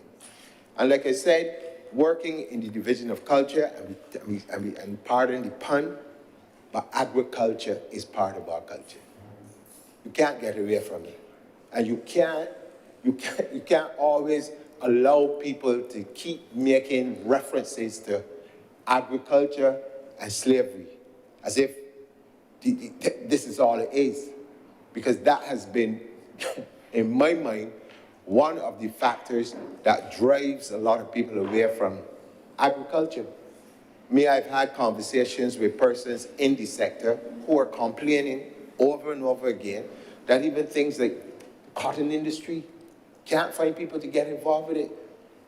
Reason being, lots of people believe this is regressing, this is stepping backward, right? Then you have another set of people that say, oh, this sounds too hot, so I can't deal with that. This thing.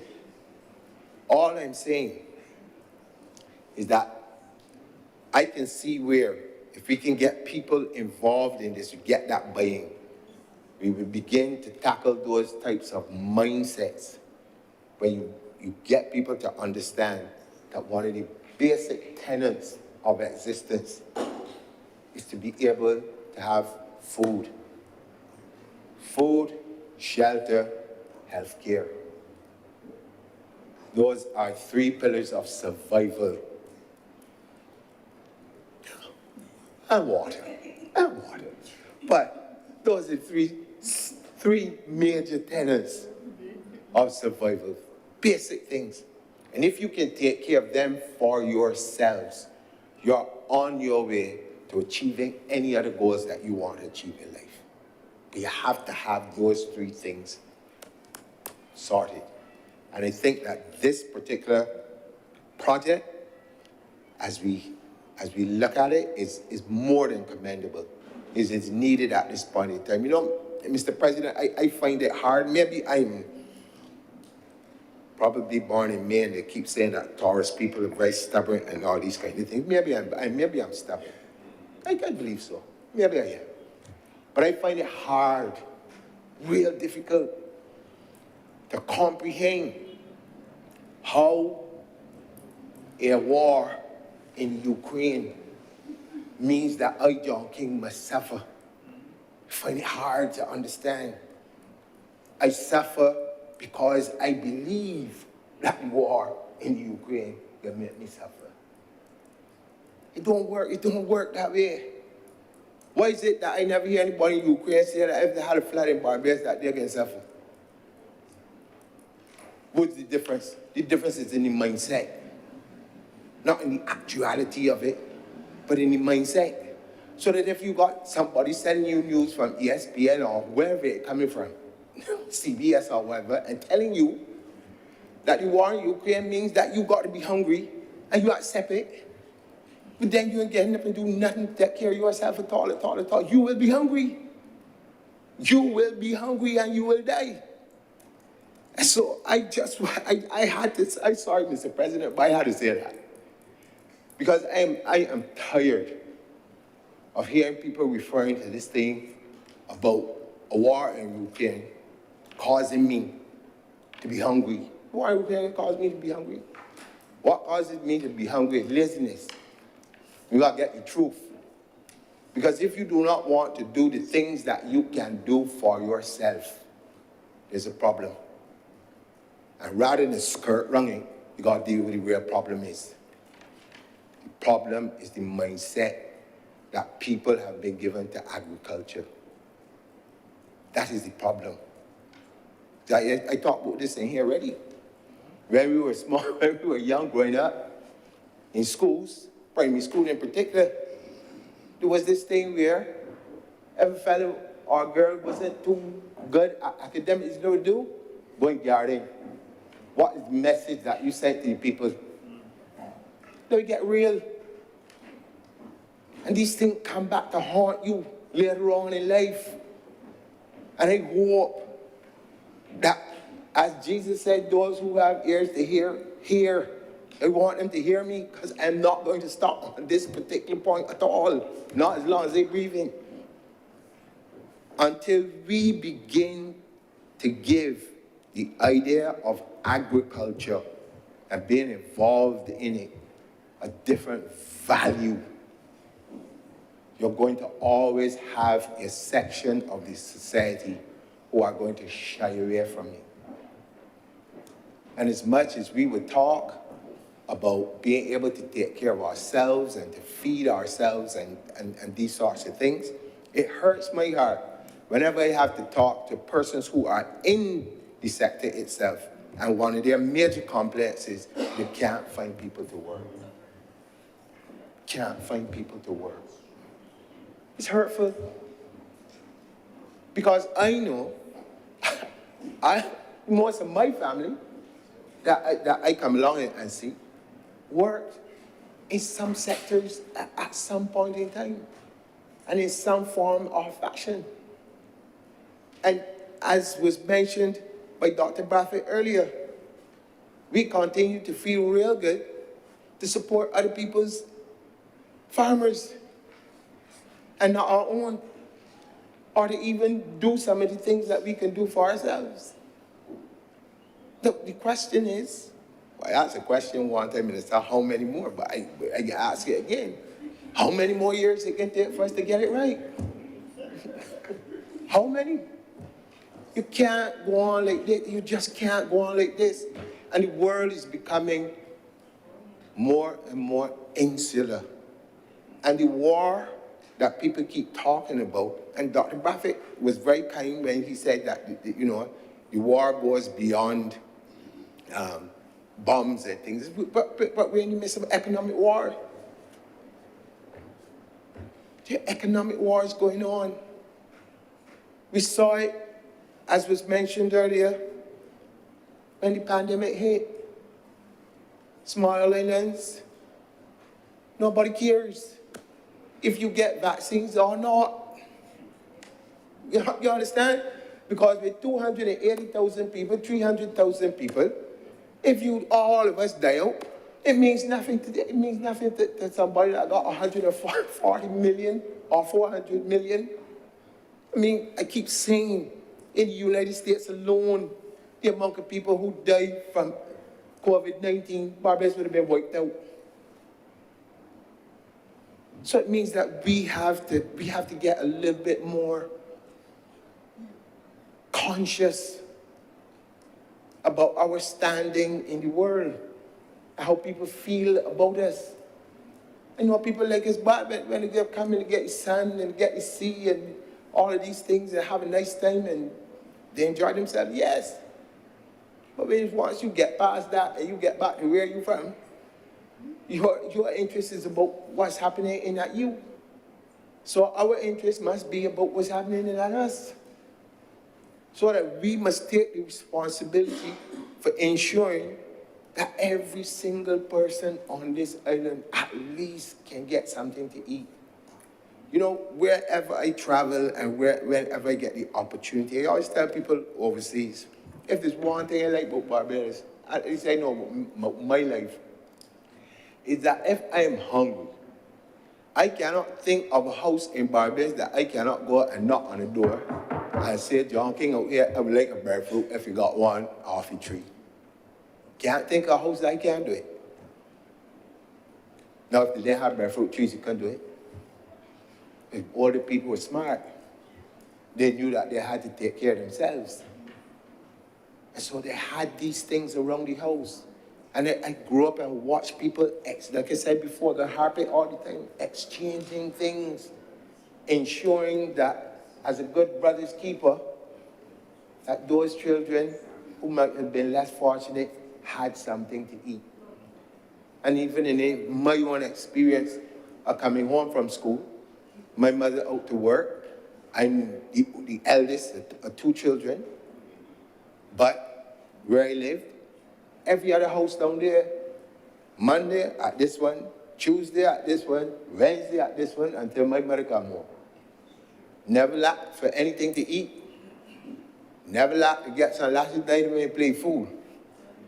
But the point is, it was more of a family type of society within which we live.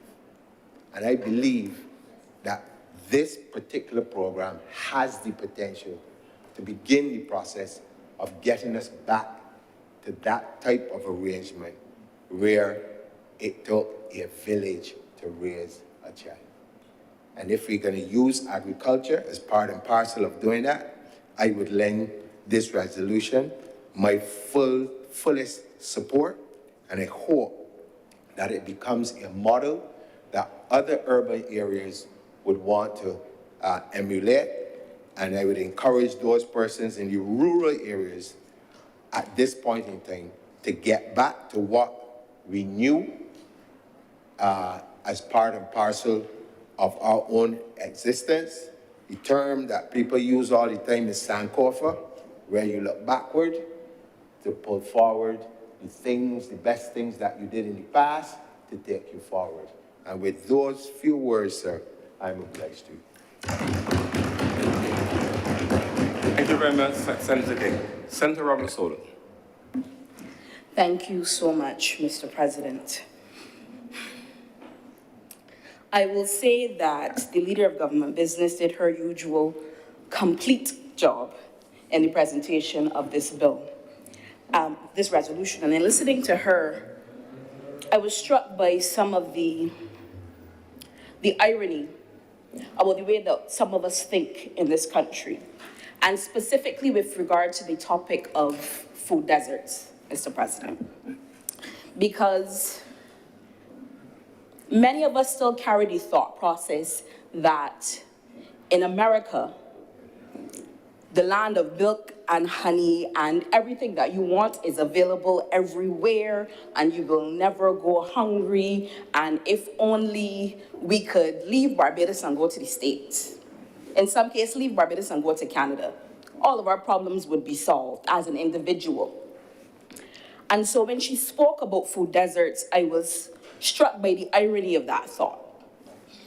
Because we who live in 166 square miles, we're arguably, well, unless you hit morning or midday traffic, you hardly have to go maybe an hour to get to a supermarket that covers all of your needs.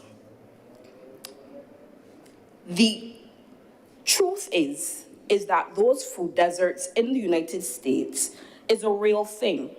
There are people who have to travel 4 to 6, and in some cases, a day to get to a supermarket, plan to spend the night in the neighboring town, and then to drive home in order to be able to feed themselves. And I'm not talking about feeding ourselves with any and everything, as my goodly colleagues who went before me spoke towards the need for nutritious food.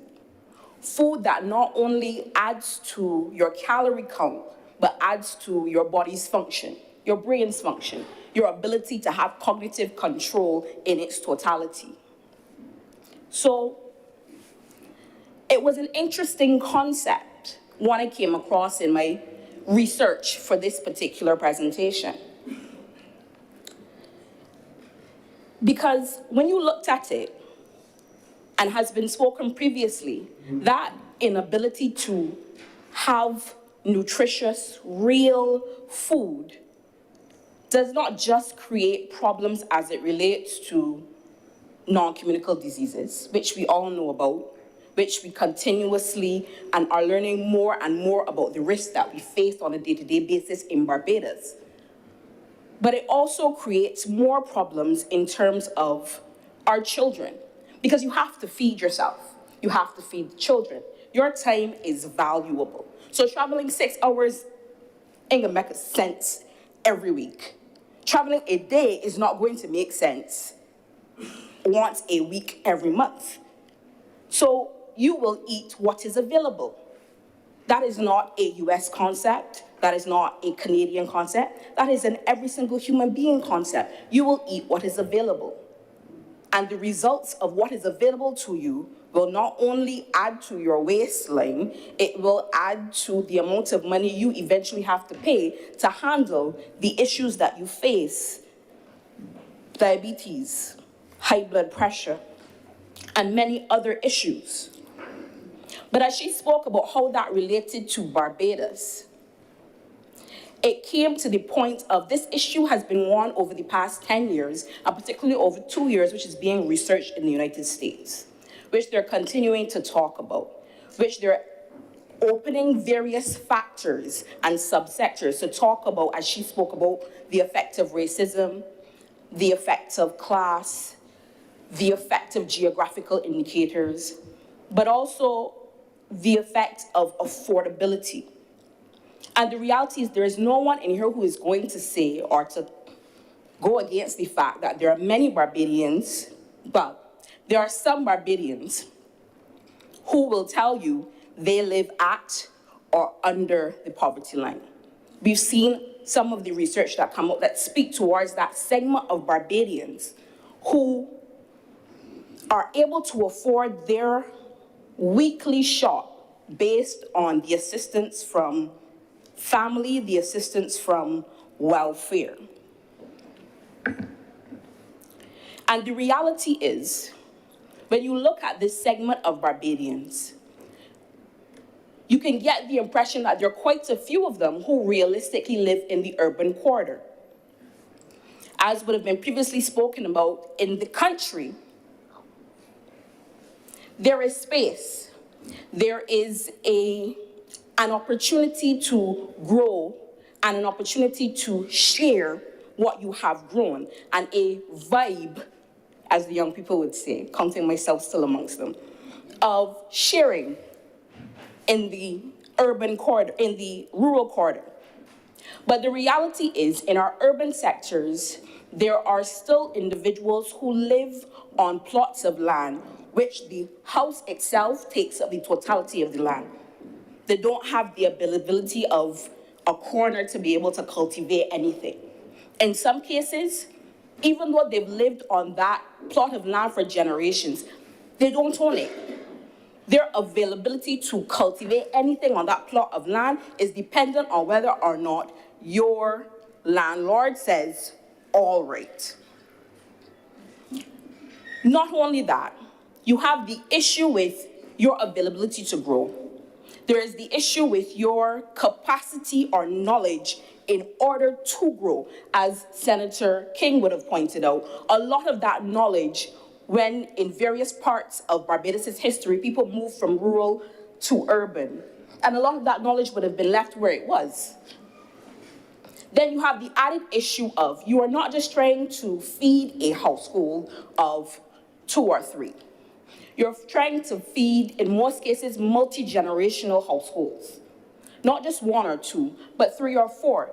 I myself, I'm a child who grew up in a household with 3 generations.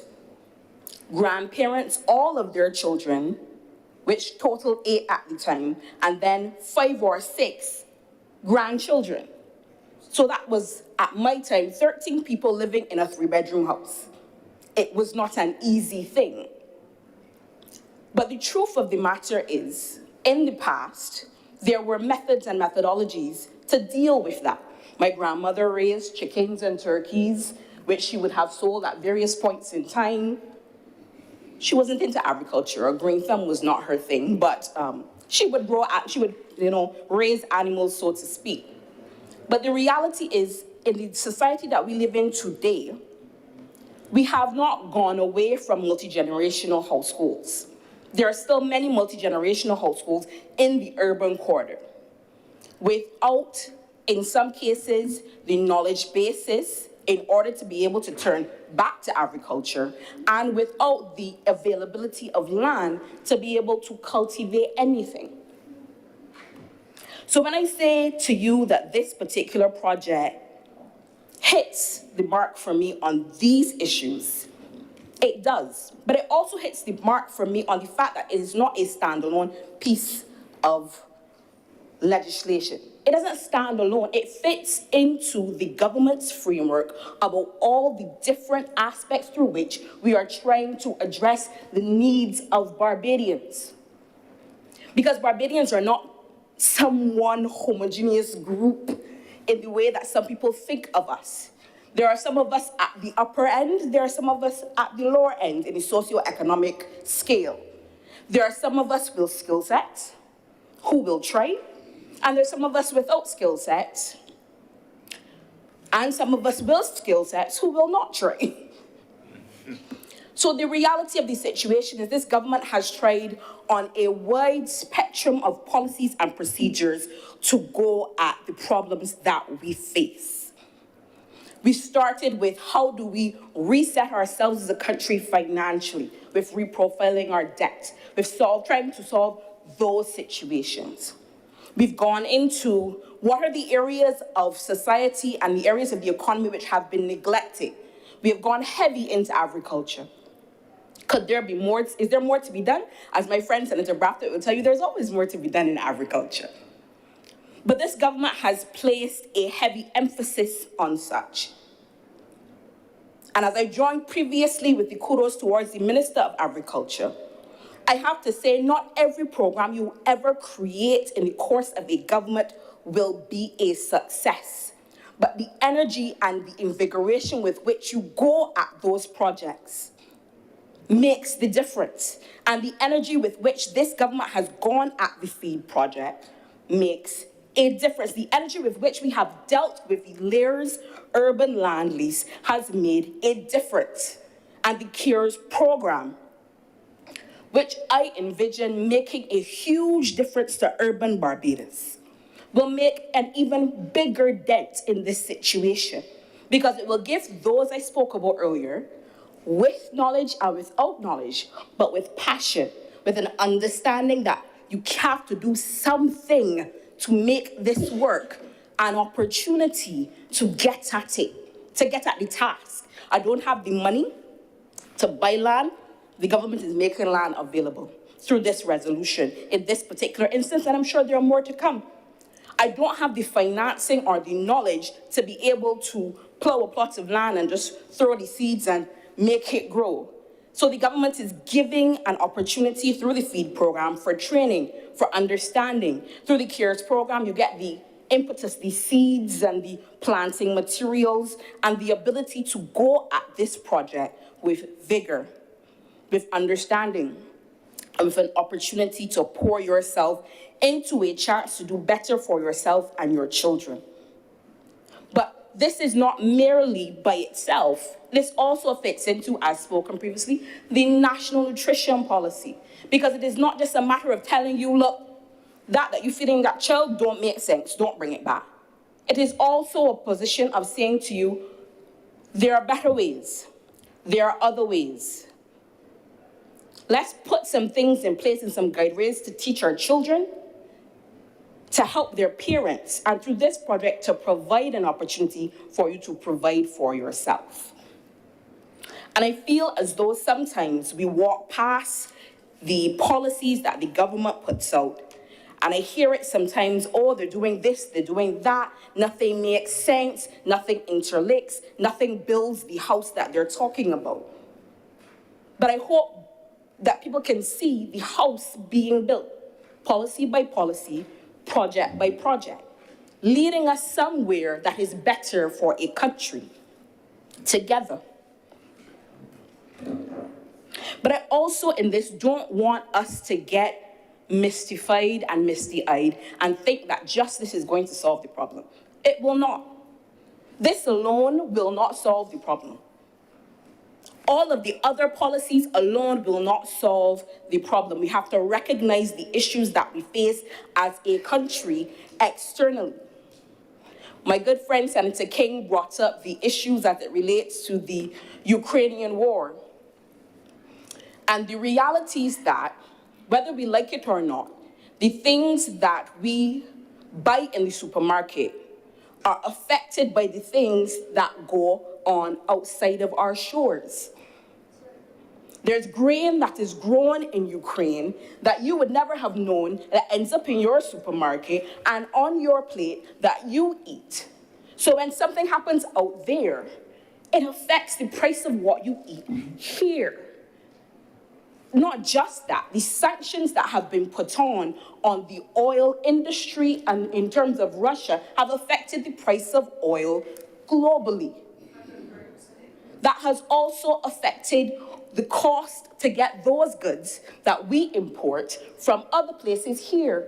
It affects the cost to get the vehicle from the port to the supermarket, affects the price or the markup that goes on those goods in the supermarket. I know it is hard to fathom, but what goes on out there affects what happens in here. And we have to be able to have that discussion.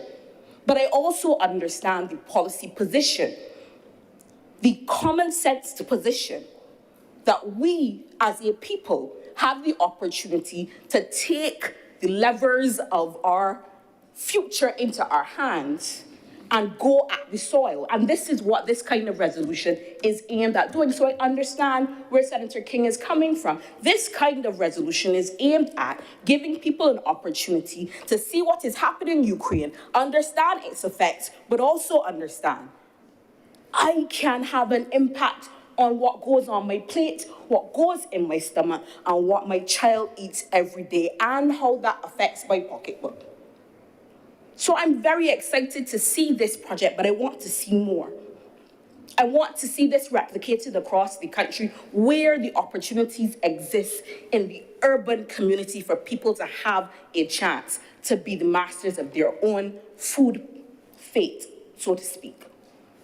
Also, I want us to go ahead and start to assist not just in these ways, but also to do things such as put videos on YouTube. And I know the ministry is looking at it as to how do you go about cultivating beans, potatoes?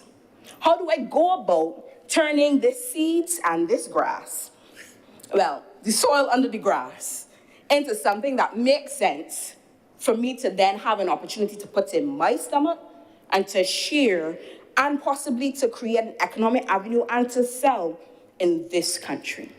So, sir, I am without a doubt in full support of this resolution. And with that, I'm obliged to you, sir. Thank you. Thank you very much, Senator Roberts-Sola. Senator Herod.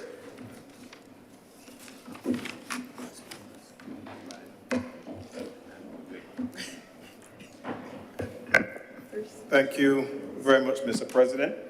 I had all intentions to open the button or get as close to the opening button as possible because I recognize on topics of this nature and a few other topics, you kind of make kind of placed into a broken radio kind of position, you know, a broken record kind of position.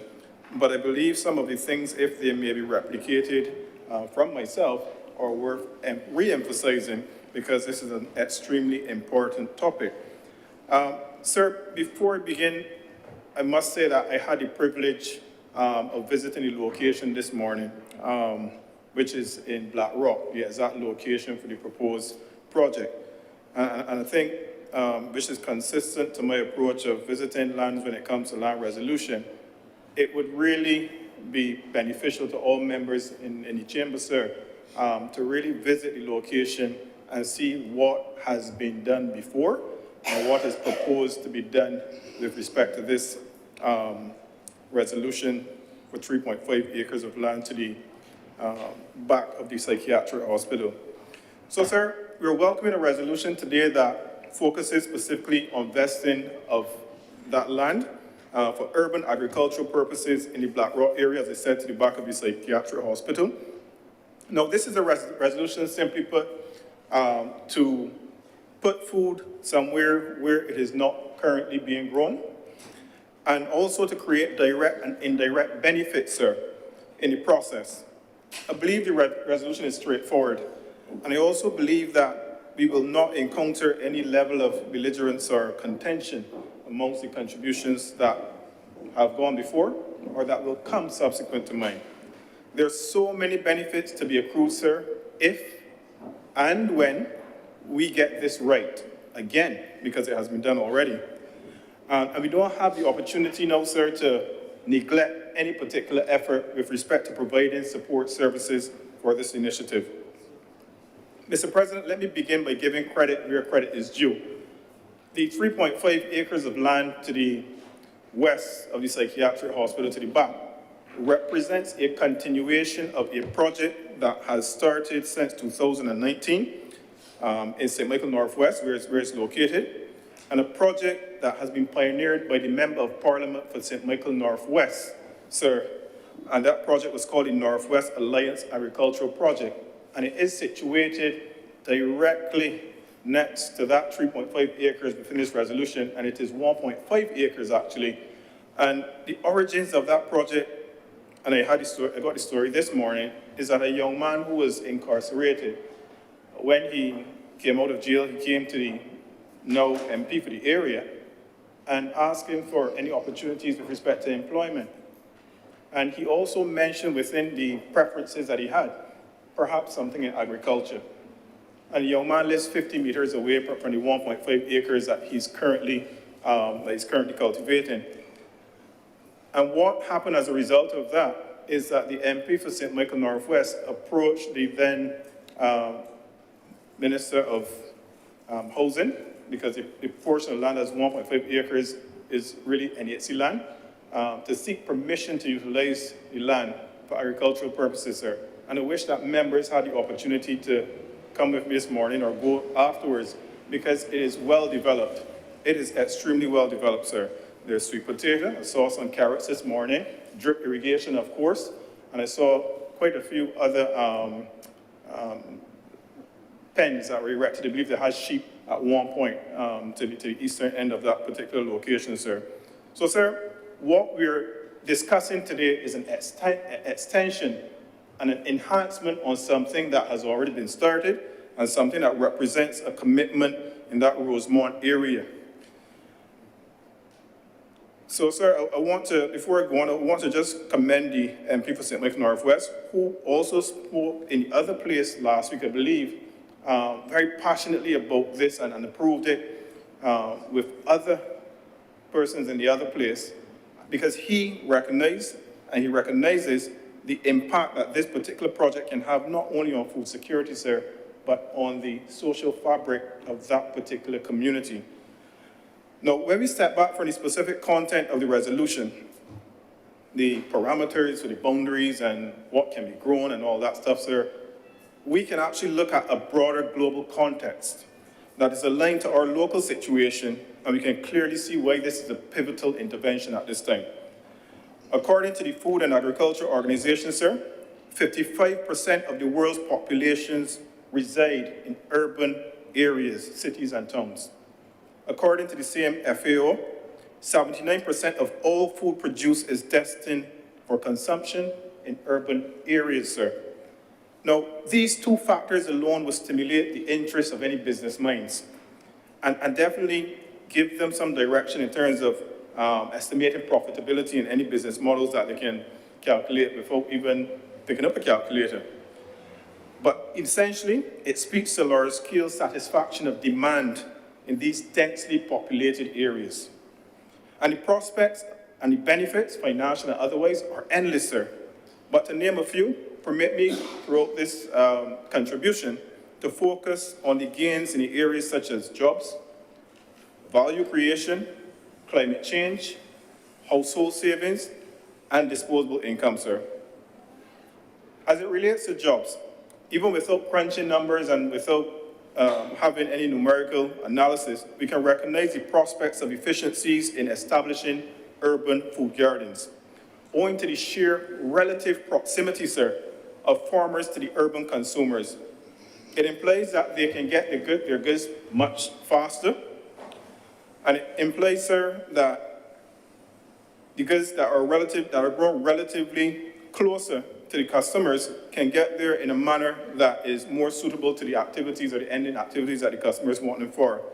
Therefore, the implications of job creation, sir, make this venture of urban agriculture worth exploring. It could be their primary job. It could be someone that is doing security work that comes in, and it could be their secondary job. It could even be a tertiary or a third job for someone else, sir. But the prospects are high. And it therefore means that the attraction of getting involved, sir, could extend to the boys on the blocks. In this case, the boys also meaning the girls. In this case, the blocks also meaning the places where persons who are unemployed or underemployed settle. And this could also mean households as well, sir. Households can be blocks, yeah? Agriculture, and certainly urban agriculture, is not partial to participants based on their age. And I dare say, sir, that within these densely populated urban areas of this country, we need to treat with greater respect the abundance of knowledge, sir, the abundance of knowledge in agriculture, much of which is formally classified as retired, and most of whom still have a lot to offer, sir. We heard a contribution this morning, or a few contributions this morning, that can validate that particular claim. And while I agree without reservation that we need to continue to level the playing field so that women and girls can have equal access and equal opportunity to urban agricultural projects, I equally endorse a notion of establishing a fund that targets retired individuals, sir, and embraces their concepts and proportionate financing, all reasonable factors being considered. And I would go even further, sir, to say that, well, we have the youth entrepreneurship scheme that we also need to allow, which allows the young people to capitalize on their dreams, that we can also allow something quite similar for the more experienced generations. And if I were ever permitted to give it a name, I would call it the Retired Reinvestment and Economic Dream Fund, which is called, an acronym, RETRIED Fund, and not Retired Fund, sir. Sir, as it relates to the other values with respect to this project, there's the land value, and this is a very short aspect. Another benefit which noticeably from the outset could increase the value of the land. And what the increase in the value of the land means is that those cooperatives, that individual who has legal possession or legal title to the agricultural land in the urban area can now collateralize that land so that he or she can expand on the financing and expand on the operations of urban agriculture within the location, sir. And sir, no matter where we are, and I'm speaking now to the point of environment, by virtue of traveling a shorter distance and having the produce closer to the consumers in these densely populated areas, it means that we are emitting less carbon equivalent, sir. And the carbon footprint of the country will be lesser as opposed to the regular commute of bringing produce from the more rural areas down to the cities as well, sir. And sir, this is where a half-hour drive may now be less than 5 minutes commute, maybe on a bicycle, or even better, sir, as I can recollect, in my early days, a walk to the households as well. Household savings is another benefit of this urban initiative, sir. The concept of delivering on bicycles, as I said, makes me turn back to my earlier days. I remember many years ago, sir, we had two gentlemen in my community. One gentleman, God rest his soul, was located 50 meters to the north of my house. He had a ground, had lettuce, tomatoes, and stuff. And every Sunday, like clockwork, around 11:30, just before 12 o'clock, this gentleman would come, knock at the door, get a good set of lettuce, a good set of tomatoes, different produce for next to nothing. Probably like $5 to get a whole bundle together. I remember it, sir. And this is not necessarily urban, but this is what I'm talking about in terms of persons being relatively close to the consumers as well. The gentleman also had a brother, sir, and his brother was into dairy farming as well. And I remember like clockwork as well, relatively early, maybe 6, 7 o'clock in the morning, you get a knock at the door, a bottle of milk, 2 bottles of milk, you give them back the empties, you collect the original ones, and then you proceed to boil the milk and have a drink. And those who know how to do it right know that you can take off the scab or bear the brunt of being grossed out like I was and drink the scab as well and get some licks if you don't drink the scab as well. So, sir, the long and short of what I'm saying here is that as a result of those two gentlemen servicing my household and the entire community, sir, we either saved the trip to the supermarket or we reduced the amount of the total spend when we actually went to the supermarket because that persons in close proximity could provide the same thing, sir. And this is the concept that was shared to me this morning when I went down to the location. We really just want to have an economic drive in that particular area so that we can service the community initially and then hopefully expand to some of the businesses in the area as well, sir. Sir, as it relates to climate change, no matter what time of the year, because we're still talking about the environment as well, no matter what time of the year this chamber or any chamber across the Caribbean discusses agriculture, we will discuss climate change. It is almost like the standing committees that we're looking to discuss. It will be a permanent fixture on any discussion in agriculture, sir. Climate change is the single largest threat to food security all over the world, sir, followed very closely by supply chain vulnerabilities. Sir, we're living in a time of prohibitions, water prohibitions, owing to concerns over water supply. Therefore, at this particular juncture, in the absence of any concrete water reclamation or water reuse guidelines, initiatives like this one must rely on the methods to service the demands of various crops in areas where the heat is more concentrated, owing to generations of proliferation of concrete, asphalt, and the other thermoconducive materials, sir. Basically, I'm just saying that they've got a lot of concrete houses and roads in the area, it's densely populated, and it is relatively more, pardon? Okay, sorry, sir, I just had a little, something fly in my eye. No, sir, here in this project, through this project, is an opportunity, unbeknown to the participants, to tackle two significant issues at the same time, sir. The issue of drought and the issue of flooding at the same time. And how do we do this? How can we address flooding and scarcity at the same time, sir?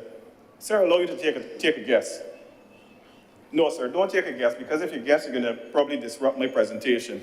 And I know that you know the answer, sir. The answer is harvesting, sir. Harvesting addresses scarcity and flooding at the same time. Sir, to the west, yes, to the west of the particular location in question, we have more than 170 government households, government units in that particular vicinity. To the east of the particular location, sir, more than 20 or 30 or so government units as well. From my rough estimation, I can tell that that is about 108,000 square feet collectively of roofing space, which approximates more than 66,000 gallons of rainwater, given a 1-inch precipitation at any given time, 1 inch of rainfall at any given time, sir. No, sir, that is the equivalent of 1 million of these, 236 milliliters, 1 million of these, sir, at any given time for 1 inch of rain. And it means, sir, that a real opportunity exists at this same location, since the majority of them don't have the water tanks, for persons to have that intervention at a reduced cost with respect to water, to provide for the agricultural project that they're doing there, sir. And I believe that if we can have a collaboration and a cooperation with the National Housing Corporation, some of the owners of the properties as well, sir, that we can reduce the input cost of doing business on those particular properties, sir. Equally as well, I believe that the leader of government business will also be interested in this. There is a windmill on the location as well, sir. And the windmill offers the opportunity to integrate renewable energy into the entire project, whether it be renewable energy to integrate artificial intelligence, as Senator Bradford was aware of yesterday in a forum that he and I attended, whether it be energy to refer to pumps for the irrigation system as well. But the long and short is that there is scope for the integration of renewable energy there as well, sir. Sir, I want to extend for the next 20 minutes that I have left, sir, I want to extend into the discussion of social cohesion, sir. And I believe Senator King touched on this. Now, sir, promoting more cohesive engagements within the community is a very crucial aspect of this project. Put the economics aside, put the environment aside, sir. One of the things that concerns me where I grew up and where I still live is the deterioration, sir, of the collective responsibility within the community. And let us be real, community spirit in Barbados, it is alive. It is still alive, but it is not as alive or thriving as it was 3 decades ago. And this is when the community felt, sir, like one huge backyard. It does not have that particular feel in my estimation anymore. Now, for that cohesion to be in place, there needed to be a common understanding, sir, and common goal to which every member, if not the majority of the members, appreciated and embraced that community feel. So a few decades ago, out of the hardships and the realization that a community needed to raise a child, as Senator King mentioned earlier, the adults became brothers and sisters automatically out of that necessity and the appreciation for general resource limitations that existed. Sir, today the resources are still limited and the sources of community cohesion have evolved. And this project presents an opportunity for people of all ages, sir, to congregate in a collective effort. An effort to add to food security, an effort to add to economic opportunity and build closer relationships between community and corporate Barbados, an effort to address matters pertaining to climate change adaptation and flood mitigation, as I just mentioned, an effort, sir, to embrace each other and rejuvenate our community culture. And ultimately, sir, an effort to establish a socio-economic and environmental base at the heart of the community for future generations to build on. Sir, this is a collective effort. No better summarized than by the words of Oprah Winfrey 10 years ago today at the 2013 commencement address to Harvard alumni, in which she said, "No matter who we are or what we look like or what we may believe, it is possible, and more importantly, it becomes powerful to come together in common purpose and common effort, sir." The underlying principles of this project, sir, and others of a similar nature have the potential to provide safe passage over some of the most troubling issues that threaten to derail the gains across Barbados, sir. And crime is not excluded from that. And while it is not a silver bullet project, it is a more productive distraction than many other activities of interest at risk, that face at-risk persons. Now, sir, what happens when others see the gains from these interventions, sir? Sir, it is replicated, people get interested, and people genuinely gravitate towards it and follow it, sir. This is genuine appreciation. This is not the type of appreciation, sir, where you will go and beg an entire crowd vacuum in the community to come down to your establishment and pretend that you put on a big crowd for the world or Barbados to see. It is not that, sir. This is a genuine intervention in St. Michael Northwest, sir, to allow persons and young people in the community to appreciate what agriculture has to offer. Sir, I want to also say to he who much is given, much is expected.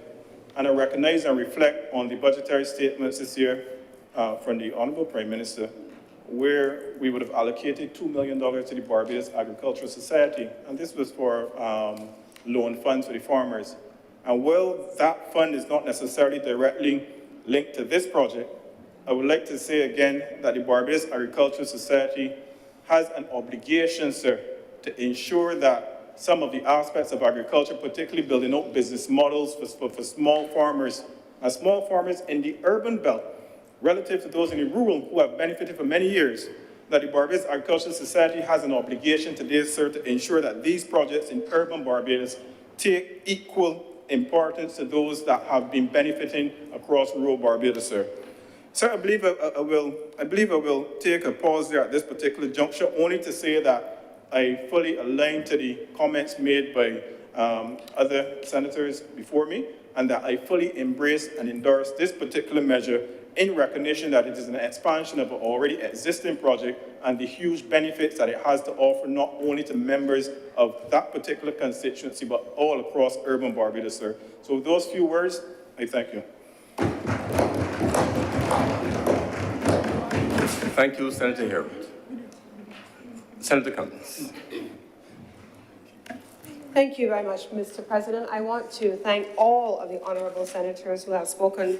Dr. Charleston Brathwaite is very much, as we know, an exemplar in the area of agriculture and has served at the highest level of ICA, representing the Americas, and so he is no stranger to the hemispheric, not even the regional or national agricultural landscape, and his contributions are always welcome and welcome additions to a conversation on agriculture.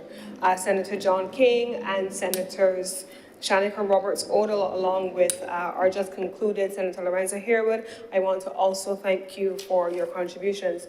I just want to address one issue that would have come up, and I want to thank Senator Shanika Roberts-Odell for treating to it in great detail.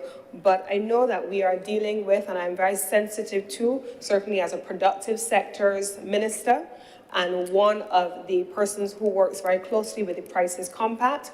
And so I feel it is important that we ensure that the quality of information that goes into the public space is always at the highest level, and that we don't necessarily always, or we don't always agree, that we always make sure that we share as much information as is available to us. And sometimes we don't always have available information, and so when that is the case, we make it available in other cases. And so, Mr. President, we had in January an extensive discussion, and certainly over the last few months, you have heard the hue and the cry about the concerns of pricing in Barbados. It is a real issue, Mr. President, and so in the course of this conversation today on this resolution, the importance raised by all of the honourable senators who have spoken, and certainly I am certain that even those who have not spoken have heard the conversations around what needs to be done to encourage us to be even more self-sufficient in circumstances where that which happens external to Barbados is likely to impact us. We could not have imagined that there would have been a COVID-19 pandemic, and certainly no one would have expected that war would have broken out in Ukraine.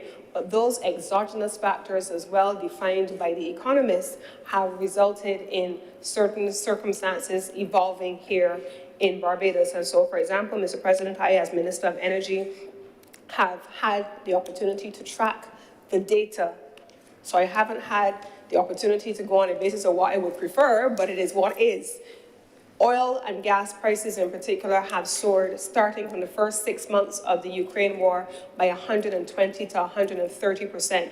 And there were instances where it was even higher. So the impact of 30% increase in oil and natural gas pricing will have a run-on effect on transportation prices, and we saw that from the Far East in particular.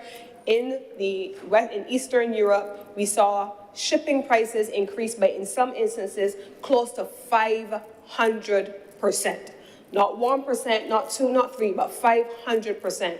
It meant, Mr. President, that everything on those ships that came into our countries had the run-on effect of, in the first instance, increases in pricing from oil and gas to fuel those ships, increases in transportation to transport those ships from one port to another, and then all of the other processing charges that were resulting as a consequence. So there is no way for a small open economy as defined in economic parlance to avoid having the inflationary conditions resulting in country as a result of external things. And I want us to be very clear, and I heard that the Honourable Minister of Finance and certainly our own Prime Minister has been very, very clear that we do not live in a world by ourselves.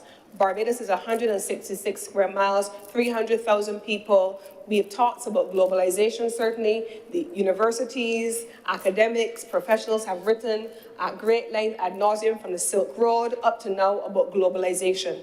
Globalization simply means that our economies are interconnected in many ways, in some ways that we see and in some that we don't see. And so today will not change the fact that hundreds of years have evolved over time since the Silk Road, and we are seeing the effects of globalization in its positive form, but in instances where prices are impacted nationally, we are seeing it in its negative form. And so we have to always be conscious of the commentary that we share with the Barbadian public, because we do not want Barbadians to be of the view that we are here in and of ourselves and we are completely unaffected by all of the things that happen around us when we are largely a net importing country. And the final thing that I would say on that is that you have heard our Prime Minister as well, well-respected, very credible globally, speaking also about those limited times where the country was cut off from the rest of the world, where we genuinely were dependent on just ourselves. And I remember being a minister with responsibility for international transport, having to fight to get an airport open because the country was cut off from the rest of the world, which impacted our ability to get critical supplies into the country. The message that I want to leave is that we do not live in a world by ourselves. Barbados is dependent on our relationships with those around us. And that, in turn, is going to make sure, is going to have an impact. Our responsibility as a government with resolutions like this is to mitigate where possible, but to engage in advocacy, international relations, and diplomacy where we don't have control, and to build capacity in our institutions. And so with these words, Mr. President, I want to again thank our colleagues and to beg that this resolution do now pass. The question is that this resolution related to the vesting of land at Black Rock in the Barbados Agricultural Development and Marketing Corporation for community agricultural purposes do not pass. Honourable senators in favour, please say aye. Aye. Those against, please say no. I think the ayes have it. This resolution is now passed. Senator Cummings. Mr. President, I beg to move that we now suspend the sitting of the Senate for a long-awaited lunch until 3 p.m. in the afternoon.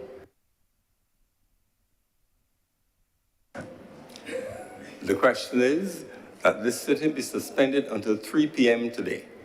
Honourable senators in favour, please say aye. Aye. Those against, please say no. The ayes have it. The sitting is suspended until 3 p.m.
to the public, Amendment Bill 2023.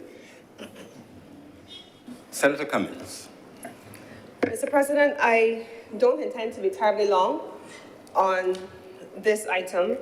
The matter before the Senate, Mr. President, is one which we have discussed at great length on previous incarnations. We have had a number of issues of the BOSS bonds, we have had the BOSS Plus bonds, and now we are having a public offer of BOSS Plus bonds to the public in this instance. If you recall, Mr. President, the very first issue of BOSS was made specific to public servants.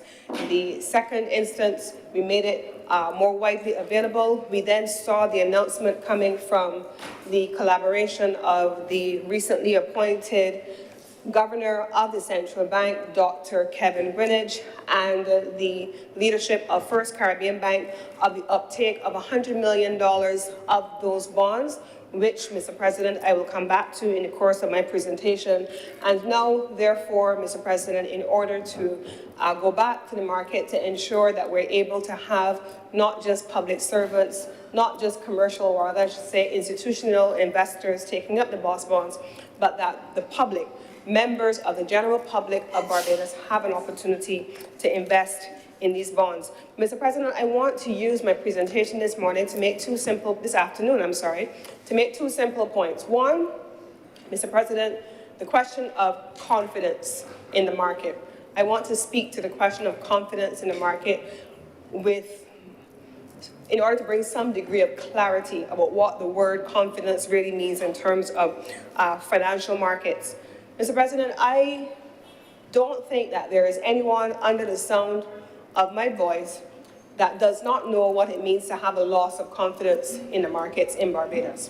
I don't think that there is anyone who does not know and does not remember, in instances painfully so, what it meant to have not just us as private individuals, private citizens, losing confidence in the markets, but that our feelings are being validated by established institutional partners like Standard & Poor's, like Moody's, and like all of the international financial institutions, which said that there were concerns about how Barbados was functioning in terms of its management of its fiscal space and its management of the domestic economy.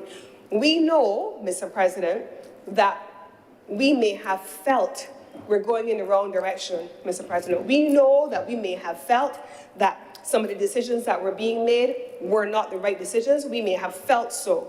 But sometimes, Mr. President, we may be laymen. Sometimes we may see, and I have spoken about this in a different context, part of the picture. We may not fully have understood everything that was happening because we don't always see it all. But when institutional partners on the outside of us with absolute access to information, with all of the details and the training to assess what that looks like, tells you there is a loss in confidence in the market, you have to pay attention, Mr. President. Now, I may be a social scientist, but I am not a natural scientist, for example, and so there may be those who are very skilled in issues like engineering and natural scientists and medical sciences and so on. I, as a social scientist, Mr. President, may look at the same information that is before them and come to an entirely different conclusion because that's not my training. That's not my skill set. So I don't know how to interpret the information or the data in front of me because I am not competent in that area. I may not be an accountant, Mr. President, and so unlike some of you, including, Mr. President, you yourself, I may not have gone through all of the qualifications of CMA and ACCA and so on, so I don't know what to read when I'm looking at, despite having the information in front of me.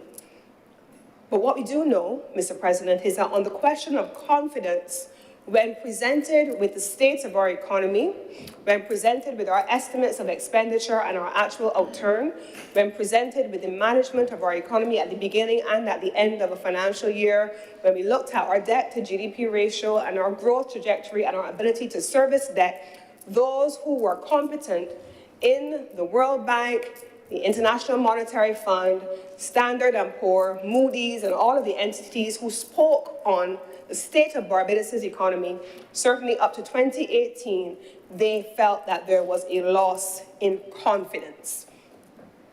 Post-2018, Mr. President, beginning in 2019, we started to see a shift. We started to see the opposite. We started to see a return in confidence. And Barbadians were a little battle weary. I was a little battle weary because we'd been through a lot, we'd felt a lot, and we had had a lot validated. And so from 2019, we started to see the first upgrade. 2020 and onward, we started to see a stabilization of the confidence in our domestic economy. But what was interesting, Mr. President, is that the difference between what happened during the period where there was a loss of confidence up to 2018 and a return to confidence post-2018 was the nature, again, of the exogenous shocks that struck us. We found ourselves, Mr. President, dealing with a return in confidence to the marketplace despite a debt restructuring. We saw us returning to a return in confidence, Mr. President, despite a pandemic that took the bottom out of the tourism sector that I had the opportunity to lead during the worst of times. We saw, Mr. President, and Barbados never closed down. Barbados never closed its borders. Barbados remained open, but people stopped moving. And so we saw that with the expansion, with the removal of the expanded economy from 300,000 people to possibly up to, at the banner year of 2019, 1.2 million people spending in the domestic economy, and the consequential reduction of over $600 million in lost revenue, we saw that despite that, Mr. President, there was a stabilization of confidence in the marketplace. We saw, Mr. President, that after the Hurricane Elsa, despite what impact that had on the marketplace, there was still a stabilization of confidence in the market. We saw we had ashfall, and I refer to all of those things, Mr. President, because in a space where you had reduced revenues but increased expenditure, government was spending more, and you still had a stabilization by those with independent authority, with the competence and the training to assess what they were seeing. We saw a return and a stabilization of confidence in the market. We had a domestic debt restructuring, Mr. President, and that debt restructuring saw a loss in confidence in the market, in particular among our commercial banks. So you had the commercial banks opting not to participate in the domestic market and not to buy local paper for a period of time. But, Mr. President, up comes First Caribbean, and I can say because it was public knowledge and it was in a newspaper, with a return of confidence in the market by taking up not one or two, but $100 million in these BOSS bonds, in a stunning example of a return of confidence to the market. Mr. President, I had the opportunity, on a tangential track. Everybody knows how much I love coffee and tea. I know every coffee shop, every tea shop. The photographers at events saw me the other day. Every single shop, even at formal events, they see me, I have a coffee cup or a teacup in my hand. And somebody's always coming to take it from my hand. I would sooner give you my purse than to give you my coffee. So they know this. So one morning, I was minding my business at a coffee shop that was on my way to where I was going. And I stopped. And I saw a colleague from a commercial bank in there wearing their shirt, and they were surrounded by several others who were dressed just like them. And they said, come, I want you to meet some people. And they took me to introduce me to their colleagues.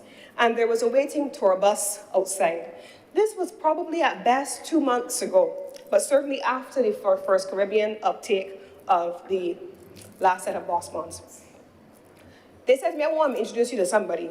Coffee in hand, and I walk in with them, tea in hand. I can't remember which one it was that particular day, but I walked and I meant to meet these people who were about to board a tour bus to go around Barbados.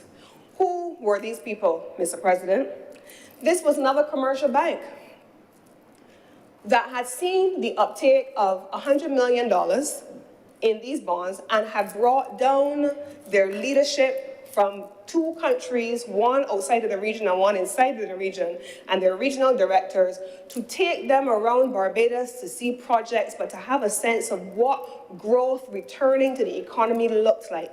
And they brought them down here, Mr. President, because they wanted to be clear that they want to come back into the market in a show of confidence in Barbados.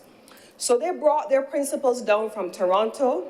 They brought their regional directors down from Trinidad and Tobago, and they all coalesced here in Barbados and spent an entire day going around the country, seeing projects, including energy projects, to see what capital works projects were underway in the country, because they wanted to begin the process of engaging in the domestic market again. Mr. President, unquestionably, without the benefit of those who have an emotional connection, like me, I want to see Barbados do better.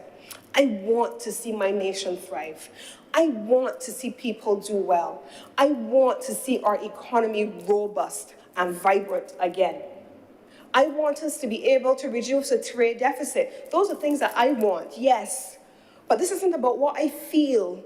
This is about those who are competent and active in the marketplace, seeing all of the information available themselves and making it clear that they are confident about Barbados. But Barbados does not manage itself.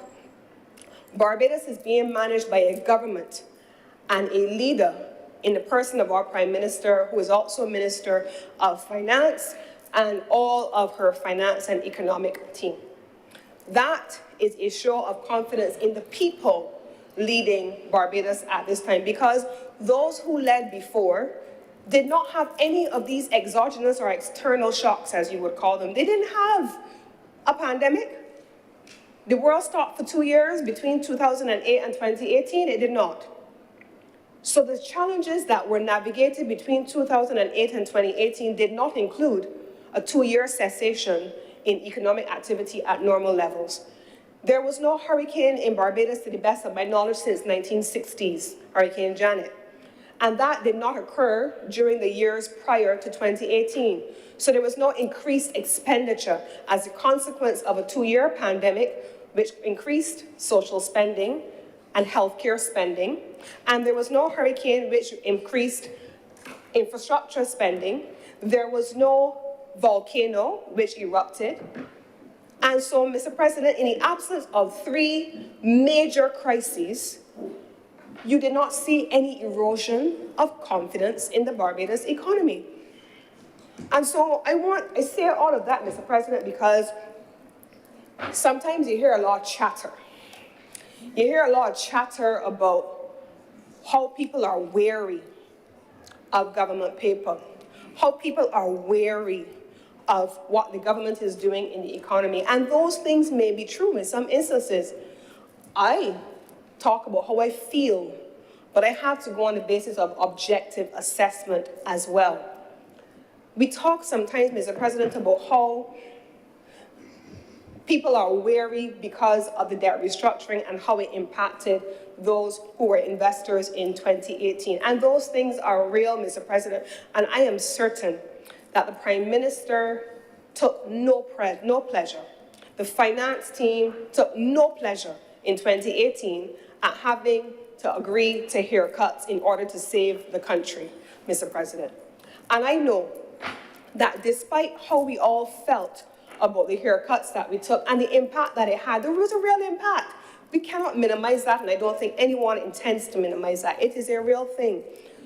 But I think, Mr. President, that the broader conversation that we are also having, and I'm not saying instead of, but I'm saying in addition to, because to say instead of would suggest that you're minimizing it. You can't. You have to own it, because that is how some people may feel, and they have a right to feel that way, and you understand why they may feel that way. But, Mr. President, I think the broader conversation that I want to incorporate into how we feel about these things is that, you know, there's no pain, there's no gain without some pain. We would not be here, Mr. President, we would not be in this position today if there had not been some hard decisions made at the time. We would not be in a position to say that our heads are still above water if we didn't make some hard decisions at the times that we did. And everybody wants the hard decisions to be about the person down the road, but exclude me. I think all of us had to go through very difficult experiences, and all of us felt it in different ways. But at the same time, the reason we are able to stand here today, Mr. President, is because of the many sacrifices that people made and had to make at the time in 2018 when adjustments had to be undertaken. And I think to their credit, we have to be able to say thank you to the many Barbadians who made a personal sacrifice in the national interest. That's what patriotism translates into. It ain't just, Mr. President, about singing the national anthem.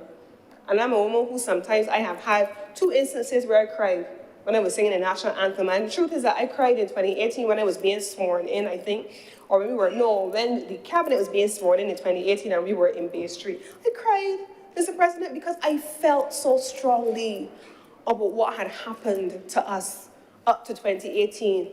I felt so strongly about what happened, Mr. President, to my country up to 2018.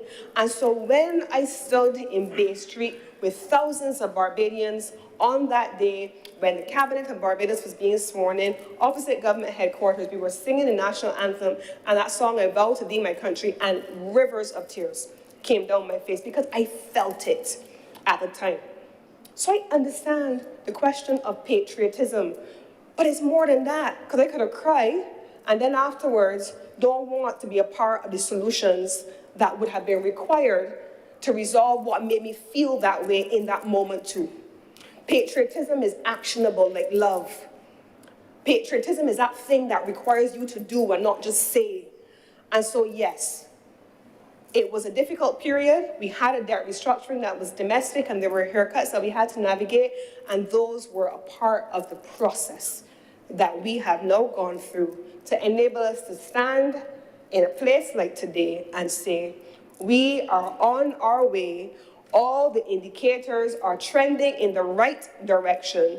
Despite all of the challenges that we have faced, the independent analysis supports what the government has said, which is that we are trending upward. Barbados is on a recovery track, Mr. President, and it is because of the collective sacrifice of Barbadians, but the leadership of our Prime Minister and her economic team.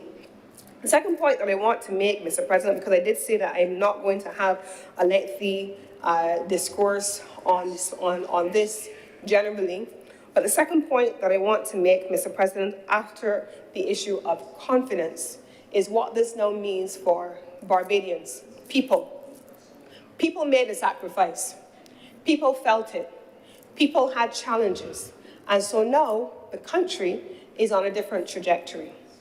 And what are we talking about in this trajectory? No, Mr. President, a government does not trade. A government doesn't buy or sell products. Well, a government buys products for people, but it doesn't sell anything. Companies do that. And so we now have a conversation in this country evolving around where the government is going to spend money, or rather let me say it differently. We now have a conversation going in this country, Mr. President, about where government is going with debt and what government has spent on and where growth is going to come from. Now, Mr. President, in response, I want to say the following things. The government accumulated new debt during the period of 2018 to now, 5 years later. But what did we spend the money on? We spent the money on all the things that people can see. It wasn't in the instances where I couldn't see where my money was going, where taxes were being levied, additional taxes were being imposed. I was having less disposable income to take home, but I could not see where the money was going. I was feeling the pain of a country in trouble, but I couldn't see what was being done to ameliorate that pain. Mr. President, I know what it is now to see my trucks, garbage trucks, coming to pick up my garbage, things that we take for granted. I know what it is like to now be able to see my buses for people who need to take public transportation. We had a lengthy conversation in this honorable chamber just last week about road transportation and transportation system. I know what it is to be able to see buses coming to pick up people who need to take public transportation. And we also talked about the fact that all of us should be able to take public transportation. I know what it is to be able to see Capital Works beginning, and every time I drive down the highway on just above Hobblesville turning, I'm seeing the trucks and I'm seeing the evolution of the geriatric hospital building going up. I'm seeing hotel infrastructure projects on the South Coast. Again, a return of confidence. And I'm hearing the government talking about a lot of the things that are still in the pipeline under our infrastructure work to be done. I know what it is, Mr. President, to drive down Lancaster, to drive all across. I think yesterday morning, I saw at Brighton, the new 7 acres project, which is meant to be a new housing development. We have one in Chancery Lane as well. Big signage that I saw going up. I saw it when I passed it yesterday, 7 acres project in Brighton St. George for housing. I can see where the government is putting its money in people, in services for people. Those are the things that we made sacrifices for. But yet, Mr. President, how did we raise the money from a country that had a $600 million drop out from its economy? How do we raise the money, Mr. President? Because we didn't earn anything at the time. We raised it by debt to be able to keep our heads above water at the lowest possible rates, and then in turn to be able to invest in our people. But we raised it in another way, Mr. President, by instruments like this, by instruments like the BOSS bonds that said, not just can we give a rate of return by way of interest rates to international creditors, or on the open capital markets, or through the IMF and others, we made the decision that we can also finance and capitalize our own development by ordinary Barbadians like me and like you, Mr. President, investing in instruments like BOSS bonds. And that's what this is earmarked to doing, Mr. President, because we can't have it all. We can't have it both ways. We don't want new taxes. We don't want to reduce the social spending. And I think the honorable member, Senator Crystal Haynes, who we are going to speak into being Dr. Crystal Haynes from Drakes. Not Haynes today, Drakes. I was picking on Senator Drakes. We've heard Senator Drakes in the previous contribution speaking about how we need to have a trade-off. I think her words were, we live above our means. We live above our means. So we want what we want, but we don't necessarily think about how we pay for it. We want to be able to have the standard of living to which we have become accustomed, but we don't want to actually pay for it by way of taxation. The government has not introduced any new taxes, Mr. President. I remember standing in this very place a few months ago in March, right after the budgetary statements, and saying that there were those who had Barbadians on edge, talking about more new taxes are about to come, more new taxes are about to come. Government got to introduce new taxes because they got to raise more money, Mr. President. And then when the new taxes didn't come, what about this? They shifted the conversation. It was something else completely. The government didn't raise new taxes, Mr. President, but the government still has to be able to pay for and support the lifestyle to which all of us have become accustomed and the standard of living that Barbados is known for. The standard of living has a cost attached to it, Mr. President, and what these BOSS bonds are designed to do is to ensure that we are able to finance that quality of life to which we are accustomed and which we deserve as a people can come from our own people. Now, there are two specific clauses within this, Mr. President, that I want to make my final remarks on. I spoke about confidence in my first point, and I made reference to all of the external things that happened to us over which we did not have control. One of them was a natural disaster, Mr. President, and one was a pandemic. We had no control over either of those two things. And so you now have included in the measure before us, in the bill before us, at sections 9A and B into the Act of 2022 to have it amended to have a natural disaster deferment in the first instance or a pandemic event deferment. And what does that mean, Mr. President? It simply means, in summary, and I'm going to put it in very simple terms because I don't want to be fancy, and since I myself have already acknowledged that I am not the expert, I don't want to try to make it sound complicated, but the simple way of defining what we have before us, Mr. President, is that in the event that there is a natural disaster or there's a pandemic, that you are able to have a deferment in the repayment of certain elements of your obligations in order to allow for what this government is known for, spending on its people to allow us to recover. And that is what happened, Mr. President, during the pandemic. We increased social spending to allow for healthcare investments, to allow for the protection of our people, and we did the same thing with Hurricane Elsa, we did the same thing with the freak storm, and we did the same thing in the volcano as well. And so that allows for the government to make sure we prioritize people. Now, Mr. President, the final thing that I want to say is specific to this, and it really is an appeal. Honestly, it is an appeal. It's an appeal. I'm trying to find the best way, Mr. President, to frame this. One of the things that I disliked most, there were a lot of things that troubled me during the period of 2008 to 2018. But one of those things that troubled me that perhaps is at the top of my list was what I described as the dumbing down of the conversation. I call it the dumbing down of the conversation. People talked to Barbadians as though they thought Barbadians were foolish people, but we're not. Barbadians are not foolish people. Barbadians see things in ways that we have to give them credit for.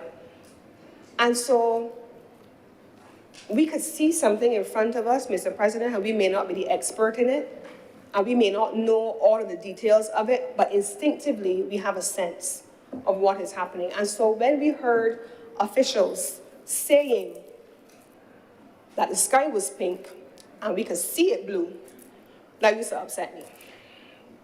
I remember there was an economics lecturer, he was an economist, that was his skill, who spoke at a Chamber of Commerce meeting one day at the Hilton, 1 year at the Hilton. And he was one of the first people I remember who sounded the alarm that we had. I remember his words, we did not have an economic problem, we had a fiscal problem. That was what he said, we had a fiscal problem.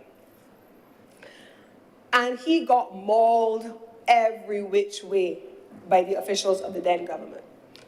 We didn't have a problem, there's nothing wrong with our fiscal management, but we could see it, and every institution globally was saying the same thing. But they mauled him, Mr. President. We now have a country that the officials are saying our fiscal management is sound. There's confidence in the Barbados economy.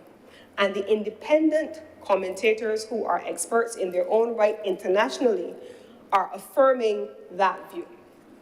So sometimes if I feel as though I don't know the answer to everything, I sometimes have to depend on the international experts who are competent, and I have to depend on those who are able to see the full portrait.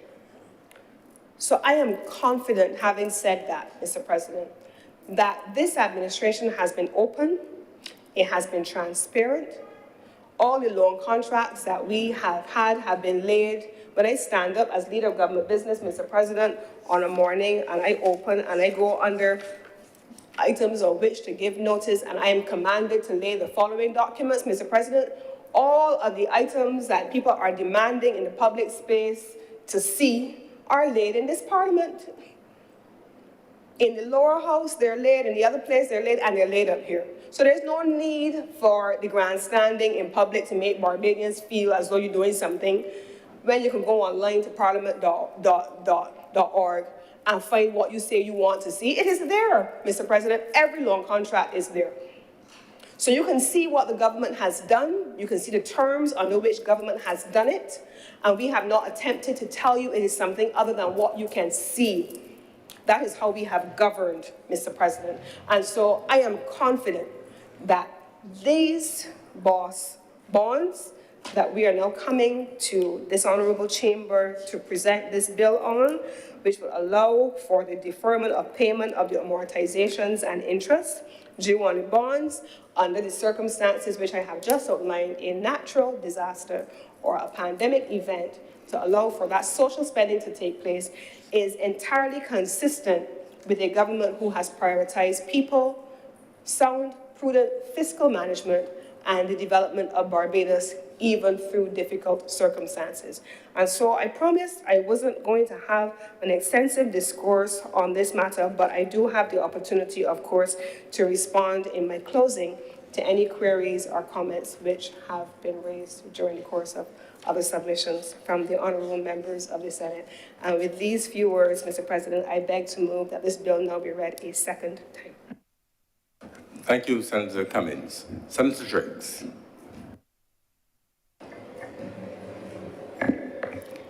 Thank you, Mr. President. And as usual, there's a thread of consciousness that clearly is shared amongst the members in the chamber, because where I'm going to start is where the leader of government business kind of left off. So there's clearly a thread of consciousness around the notes when we're putting together our contributions. Mr. President, the bill before the House, and I am one that I guess I speak very often on these matters, is a continued conversation about the state of the national debt, how is that debt raised, how is it linked to our national development, et cetera, et cetera, et cetera, and how do we as a country meet our needs and wants. Mr. President, when I listen to a lot of the commentary in the public domain about our debt position, I am sometimes a bit frustrated at, and the leader of government business mentioned it somewhat just now in terms of the level of the conversation that we're having around the profile and the composition of the debt. Mr. President, when I tried to do some data mining, I am yet to find a period by which Barbados has had, on any given consecutive period, but let's say for between 3 and 5 years, that we've reduced substantially our national debt. For instance, in 1998, our national debt was $3 billion, 3 billion Barbados dollars. By 2008, it was $8 billion. In 2017, it was $14.8 billion. And year on year, the debt has increased along with the economy. So to take the notion that we've increased the debt in the last couple of years, it is not as though it is something that hasn't happened across the timeline of our economic history. The debt has consistently increased along with the size of the economy. So I want to put that first out into the public domain. And in addition to that, Mr. President, it is not just the debt or the accumulation of loans as we go along, but it's also the ability for us to pay or service the debt. And that has implications then for the size of our tourism sector, how much foreign exchange we're earning, as well as our fiscal position as well, Mr. President, and how we're managing our fiscal affairs. Because we can have a situation where excessive expenditure is crowding out our ability to service, to make debt service payments and vice versa, Mr. President.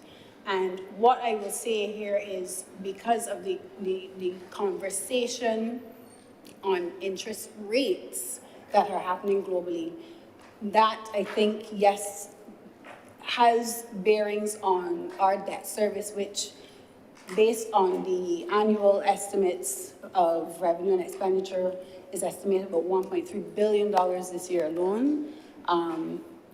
How that is impacted based on the increasing costs of capital, that is something to be determined going forward. But clearly, that is also, yes, something to have a conversation about with the country. But what I find challenging sometimes when we have these discussions is, for instance, do we take a deep dive into the profile of our debt? Sometimes we gloss over it, but what really grabs the headlines and what's really spoken about in the media is the total sum of the debt. You know, the 14 billion. We had a back and forth, I think, a while back in the public domain about what was the real total national debt in 2017. Was it 17 billion or was it 14 billion, Mr. President? But I think more important to the total is the profile. Sometimes we forget about the profile of the debt. Is it mostly foreign? Is it from external sources? Is it domestic debt? Those two things have very different implications. Is it long-term debt or is it short-term debt, Mr. President? And on top of all of those things, is it balance of payment financing that is coming in from external sources, or is it policy-based loans, Mr. President? And then more recently, what type of interest rates are tied to the loans that we are accruing? And given that the higher interest rates that we are seeing now, post the 2008 recession, those low interest rates were an anomaly, actually, when you look at the historic trends of interest rates. Those low interest rates were an anomaly in the grand scheme of things, and what we're now coming back to is actually a normal, kind of a normalcy in terms of having an interest rate, even just having an interest rate, Mr. President. And I think that until we see a curbing of the global inflation rate, we will continue to see an increase in the interest rates going forward. But what I think would be prudent as well, and it's not something that we've done in the past, I've heard the new governor of the central bank mention it, I believe it was on a radio program before, but he spoke about, Dr. Greenidge, he spoke about on this program the amount of debt that was paid off in addition to the debt that was incurred. And that's early repayments. And I think because the headlines is always about, you know, what new debt we've incurred, that is always at the forefront of the conversation, but not taking it into context that we've also paid off some of our debt as well. And if we have both sides of that conversation happening, then I think the discussion around it sometimes will bring down the anxiety across the country to know that, you know, we're not just accruing debt and not paying it off, but there's a give and take that is happening across the debt profile that we have. Mr. President, as I noted earlier, the profile is important, and I just want to go into a few details here. Based on I work strictly, Mr. President, with the central bank's reporting. That's where I get my numbers from. The central bank for 2022 stated that our gross public sector debt was $14 billion. The majority of that, Mr. President, is still very much domestic debt at $9.2 billion. When we start to break that down, Mr. President, the majority of our domestic debt is long-term debt held in bonds. And that has always been the standard profile of our domestic debt. So if we come to that acceptance that a large portion of the debt that we incur is domestically held and is long-term debt, it will be on the books for a while, then we can put a portion of that anxiety one side, because that is almost an acceptance. Because as the leader of government business says, you have to raise money to get things done, because people don't want to have to bear increased taxation. So the government goes to the domestic market for its capital financing. Okay, so then we move to the external or the foreign debt that we hold. The external debt at the end of 2022 was $4.7 billion. Where is that money coming from, Mr. President?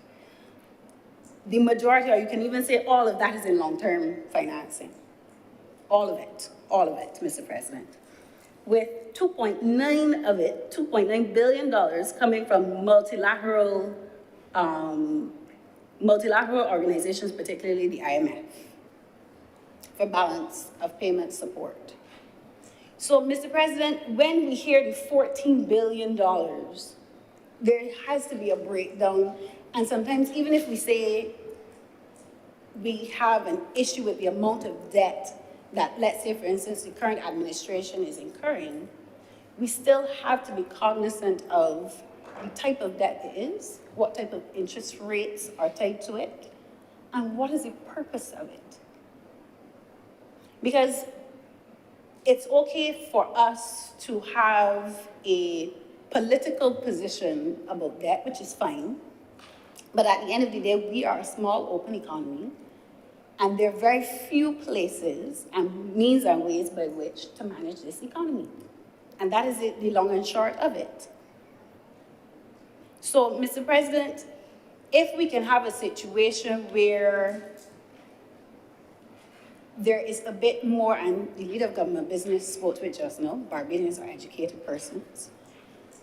If we can have a situation where there is more education on the type of debt that we have, how is it structured, the repayment plans. I know it is in the back of the estimates, and even in the current format, it is a difficult thing to analyze and assess. But I think there needs to be more education around how does Barbados seek financing, acquire financing, how are we paying it off, and what does that payment trajectory look like?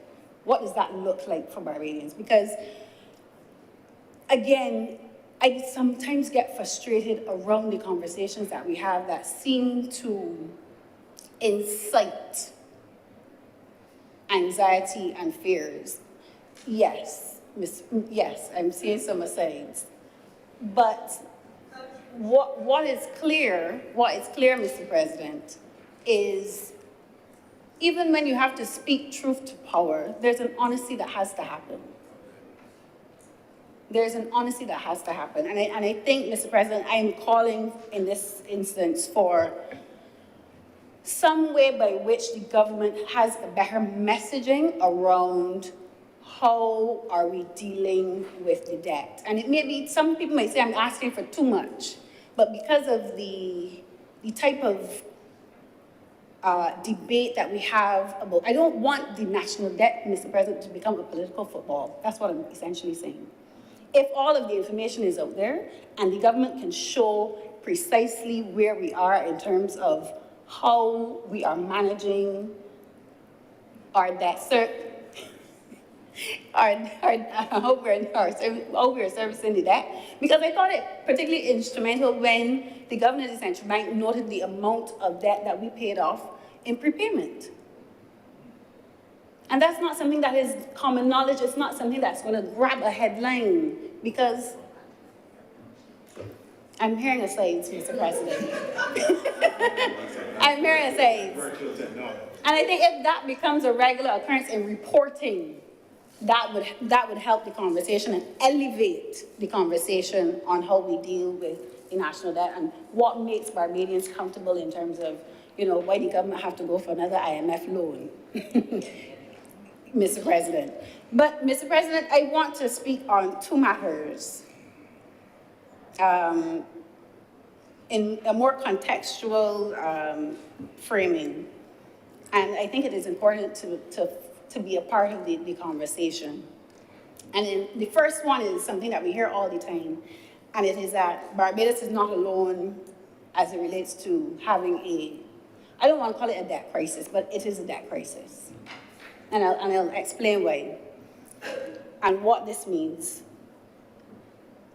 Some international experts are at the moment saying that there's a looming sovereign debt crisis and crisis bubble, they're calling it, Mr. President. There was a report by Standard & Poor's that came out recently, an article written called "The Global Debt Leverage is a Great Reset Coming," that was published on January the 13th, 2023. And that report spoke to how the profile of global debt has shifted in the last 20 years or so. Broke levels that global debt has hit. We're now at globally $300 trillion. That's trillion with a T.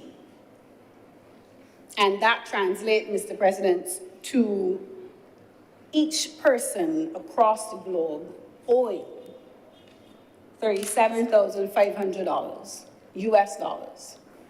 But that is in comparison to global GDP, where the average income per person is only 12,000 US dollars. So we have a situation where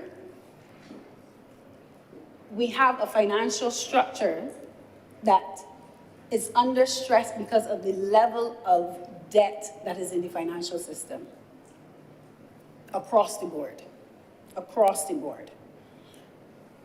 What is particularly more instructive is that government debt to GDP leverage grew in the last 20 years or so. Between 2007 to 2022, government debt to GDP, Mr. President, increased by 76%, from 58% debt to GDP to 102%. So we see that the global debt that is building up is coming from sovereign debt, AKA national debt countries, Mr. President. On top of that, Mr. President, you have, as I noted earlier, the higher interest rates. Some are saying that the increase in the interest rates, Mr. President, if you assume that around 35% of that global debt is at a floating rate, means that there's $3 trillion more in interest expenses.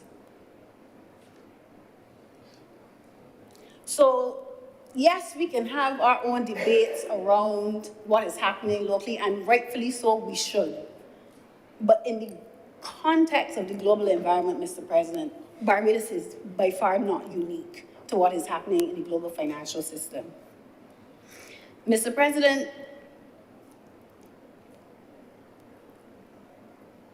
this stress that is flowing through the financial system, the global financial system, is something that is worrying many, many persons.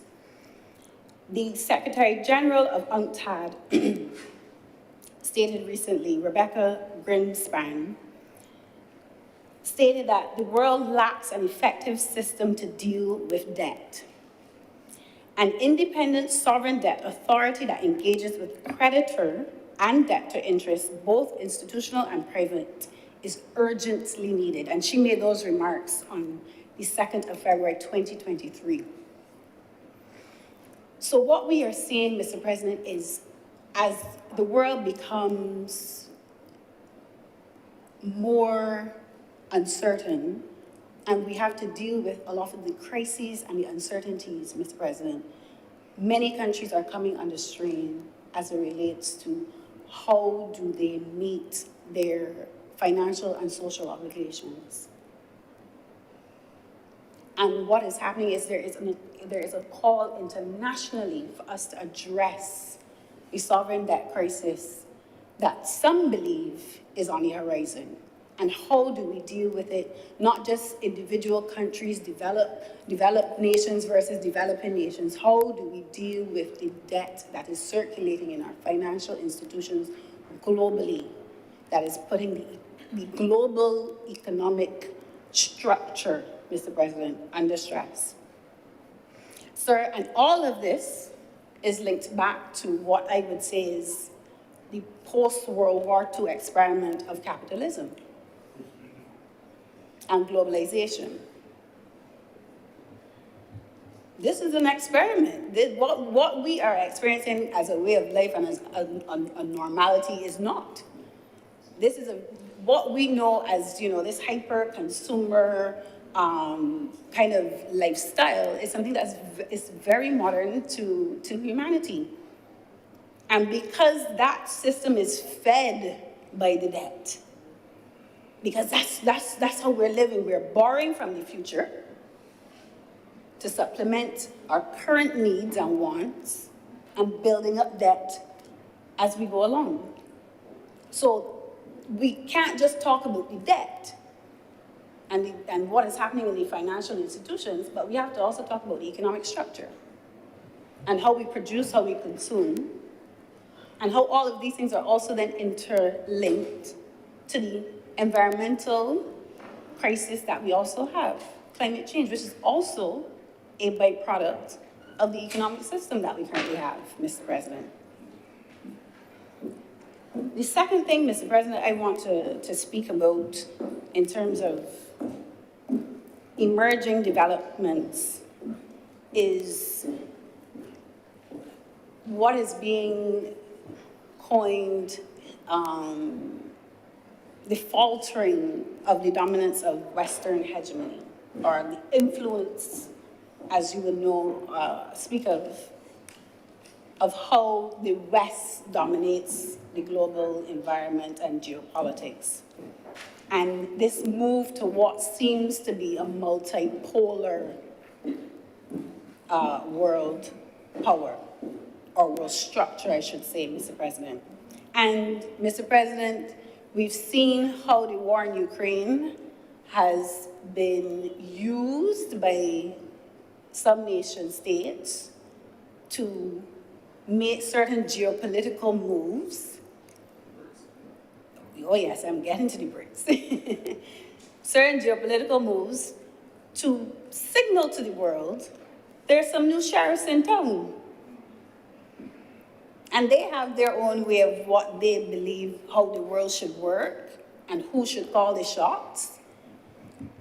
And these are the things that when we as a nation also have conversations about the debt, it can't just be from a very Washington-based viewpoint, because in another short 5 to 10 years, what we know as the international architecture, global architecture, could change very drastically, Mr. President. Sir, the BRICS countries, BRICS, Brazil, Russia, India, China, and South America. South Africa, Mr. President, are actively influencing and changing the international financial architecture. And there is a buzz around in relation to de-dollarization. And some may say, well, that has been happening, since the 1960s, and that is fine. But I think the moment, or what people would call the zeitgeist, that's the correct terminology, the mood of the era, Mr. President, is very different in the 2020s than it was in the 1960s. Even Barbados becoming a new republic is a signal that the mood and the era is different. Sir, in an article titled, "A BRICS Currency Could Shake the Dollar's Dominance," found in Foreign Policy, in a foreign policy, on the internet called the Foreign Policy, a website called Foreign Policy that speaks to international affairs, etc. There was an interview with an economic advisor to former President Trump. Nonetheless, his name is Joseph Sullivan, and he stated that the BRICS issued currency would be different this time around. It would be like a new union of up-and-coming discontents who, on a scale of GDP, and this is the important part here, who on a scale of GDP now collectively outweigh not only the reigning hegemony, the United States, but the entire G7 put together. And that is the difference, Mr. President. You have a group of countries who by the size of their aggregate GDP are now surpassing what we have viewed as the dominant players in the global environment.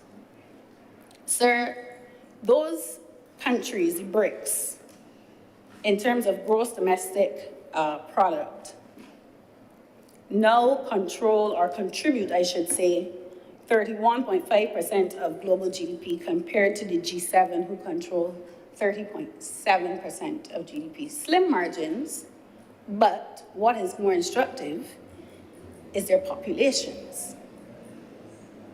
Because GDP and population have always been two variables that determine the trajectory of a country. Hence why we're also having a conversation about the population of Barbados, Mr. President. But the BRICS countries are home to 41% of the global population. 41% of the global population. And those economies are emerging or developing economies. And they represent 16% of global trade. So, sir, when those countries come together, and there's a potential for a new reserve currency, it shifts the entire landscape to some extent for countries like Barbados. And our macroeconomic position, Mr. President, because our way of life and our lifestyle is anchored in the US dollar, as we all know. Mr. President, in December of 2020, this honorable chamber came to legally change our parity value of the Barbados dollar. I don't know if members remember that debate. No, you guys would. No, yeah. The other session. It wasn't this current Senate composition, Mr. President. It was the 2018 to 2021. But in that Central Bank of Barbados 2020 bill, now the act, we repealed the entire bill, Chapter 323C, where in that bill it stated, this was section 21, subsection 1, it stated, the par value of the Barbados dollar shall be 0.444335 grams of fine gold, and any thereof shall be determined by the minister after considering the recommendation of the bank. And that was just a practical change, because we knew we don't keep necessarily gold anymore. We have the currency in the US dollars. And then we made the change in the Central Bank Act in 2020 and officially put the par value of the Barbados dollar at $1 Barbados dollar to US 50 cents. And that was the practical change. But, Mr. President, this is, and I'm usually scolded when I speak about these things, but based on the geopolitical environment, Barbados has to consider what are our risks and what are our opportunities as it relates to, one, our monetary policy, and two, how we engage in debt financing. How we engage in debt financing, Mr. President. Because what we know as life now, sir, how?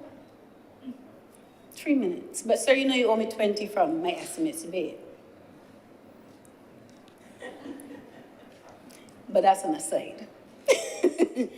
What we know as life now, Mr. President, based on what is happening geopolitically, and I always try to look ahead. I always try to look to the horizon on what is happening and how changes can affect very quickly. And we saw with the pandemic. There are these little emerging trends that pop up that sometimes have a cascading effect that we can never comprehend or, understand. But sometimes if we look carefully at the moves that are being made, then we begin to understand there are certain scenarios that do not fit the business as usual, and they go outside of the norm. And how do we find ways by which we have policies that are robust enough to somewhat shelter? We won't get it right, we know this, but somewhat shelter our ability to mitigate the worst of the worst, Mr. President. Because we don't want to find ourselves on the wrong side of the fence if we do not read the chessboard right. We don't want to find ourselves there, Mr. President. And I think those two developments, the global debt crisis, along with the geopolitical changes that we're seeing, have a direct impact, Mr. President, on the conversation on national debt and on national development, and dare I say, the monetary policy that we hold, Mr. President. I know it's a sacred cow. I know it is a sacred cow. But even if it is an analysis, I'm not saying to go up there and change policy right now, but at least some contemplation on what does our monetary policy look like in an environment where the US or the Western hegemony no longer holds, Mr. President. And with those words, Mr. President, I'm obliged to you. Thank you very much, Senator Drake. Senator Dr. Hines.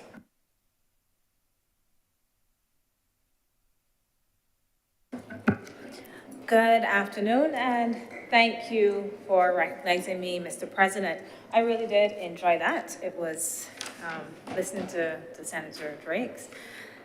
She's probably going to lead me in a place I didn't want to go, because she spoke about a whole set of things that are, for me, the things that really get my mind going as someone whose area is international relations.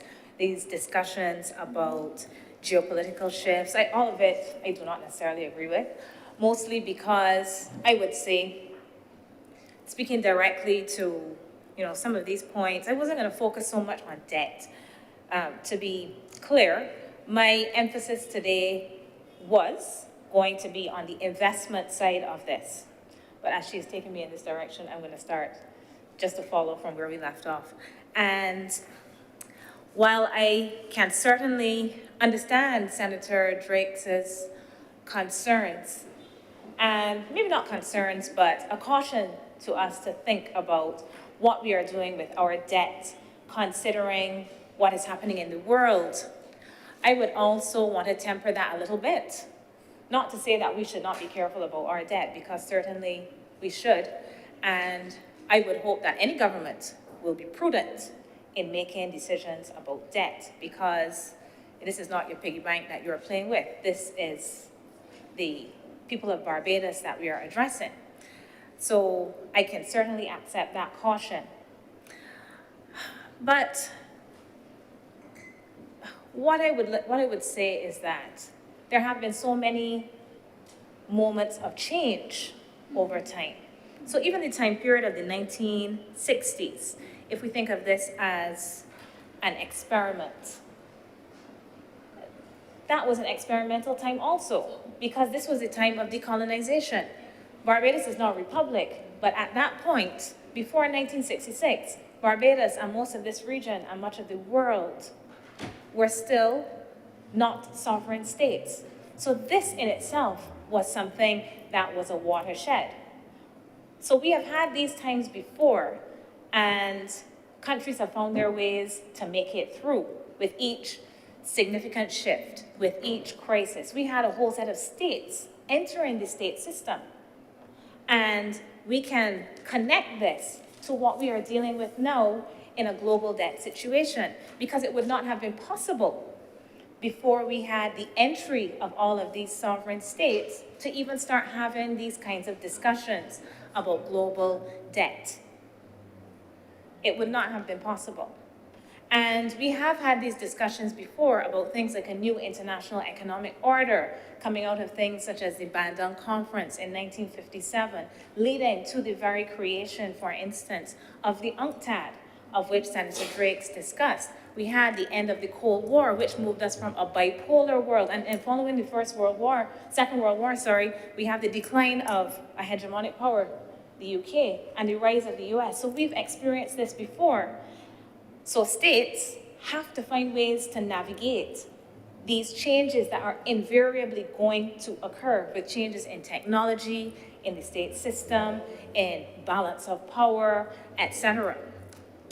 And considering this, it is my sincere hope that, as Senator Drake said, we will keep these things in mind when making decisions about how we pursue debt, considering all of the changes in the world. And I will say that I am somewhat satisfied, that the current administration is doing so. Because, and the reason I say so is because of things such as the Bridgetown Initiative, and I can see an awareness of this. What the decisions will be, I do not know, but I do think that these are not things to which, first of all, the public of Barbados are not ignorant of these things, because I have heard them, people like talking about calling programs. People call the calling programs talking about de-dollarization. So the public is also aware of some of these things, and I would expect that those in positions of authority would be similarly aware when we are thinking about what we are doing with the debt, and people are still thinking about it. They're still talking about it, and I do not think that this discussion is going to go away anytime soon. But there we go. To my substantive contribution, and I really want to thank Senator Drakes again because I did enjoy that. I took notes and all. To my substantive contribution, as I said, I was specifically going to speak about the investment element of this. So we're dealing with BOSS Plus. This is an amendment too. So just to refresh my own memory and that of others in case required, BOSS Plus bonds. These were supposed to be, this was a vehicle available to the general public to invest and to facilitate the funding of development for Barbados. So, yes, we are talking about debt, obviously, but this debt was being facilitated through offering the general public the ability to invest. You're investing by basically lending money to the government of Barbados. And I refer to the parent legislation, which at 4.1 indicates that this is a vehicle for the general public to invest. We have semi-annual interest payments, and you could redeem your BOSS Plus bonds at par after 24 months. We have in the first schedule some information about these bonds. And this information includes that the life, 5 years, the interest rate, 4.5%. Again, that the interest is to be paid semi-annually. These are tradable on the secondary market. It's an early redemption feature, and these are protected bonds, protected from restructuring. Now we have this amendment. And this amendment, as the leader of government business explained to us, puts in place some provisions that restructure the bonds. That's what they do. So they don't say that you're not going to get your interest, that your interest is going to be cut, or that you will not receive your principal, but they restructure the bonds. Why do I say this? Because they put in place something that was not there previously, this feature of deferral. So when we're talking about restructuring, it is not just, restructuring can be that you change the interest rate. Restructuring can be that you make a determination on what you're going to do about repayment. of principal, for instance. But restructuring can also generally be changing the terms. And this is a change in the terms. It is a change in the terms. I say this because if you go, these bonds were began to be issued from the 1st of September last year. The 1st of September last year, if you go on the Central Bank of Barbados' website, you will see a prospectus. So if Alicia, this fictional person, decided that she was going to purchase bonds September 2nd, she would go and get this prospectus. And it would say what the terms are for your investment. Purchase your bonds, $500 worth of them, and Alicia is unaware that at some point in time, she may have to experience a deferral. This is the prospectus that she has that you can find on the Central Bank of Barbados' website, issued this 1st of September 2022. It tells you what the maturity date is, 31st of August 2027. It tells you some of what I already mentioned in the parent legislation. This loan is a vehicle through which the general public may invest in bonds issued under the Act. It tells you about the minimum purchase amount, $500. The interest due to bond holders will not be subject to withholding tax. And as with the domestic debt restructuring of 2018, in which savings bonds issued pursuant to the Debt Holder Approval Debt Restructuring Act 2018 were not restructured, these bonds are protected from restructuring. A bond may be redeemed at par by the bondholder 24 months after the date of first issue. The bonds will be repaid on August 31st, 2027. And then it goes on. I do not see anything in here about natural disasters or pandemics. And I'm not saying that there should not be a provision in place to provide for such. I'm not saying that. I'm just saying that Alicia may not have been certain that she could face the possibility that if a hurricane strikes this hurricane season, that she may have to wait 2 years. Now, I may not understand everything about this, and the leader of government business very graciously indicated that she would be willing to answer some questions. And the main question that I have is it clear to the general public, people like Alicia, fictional Alicia, who purchased these bonds, that this was going to happen? Was it clear? Because generally when we have these kinds of changes, one would want to communicate with the other entity, the other party, to let them know, perhaps it is an oversight. Oh shoot, we did not remember when drafting the original legislation that these provisions needed to be put in here, because we do have this arrangement that deals with natural disasters and pandemics. So my question is this clear to those persons? When we have in these terms that say they're protected from restructuring, are those persons who purchased the bonds clear? Were they clear that this was not included in that protection from restructuring? Okay, so here's the reason I say this. Obviously, the government needs some space in the event of a natural disaster or a pandemic. We all can understand and appreciate that. But who also needs space? People. So Alicia, if the hurricane comes, Alicia might want to get that money to do whatever it is that she needs to do, to fix the roof, to do whatever it is that is required. So this is my small concern, contribution, ask. It is my ask for clarity.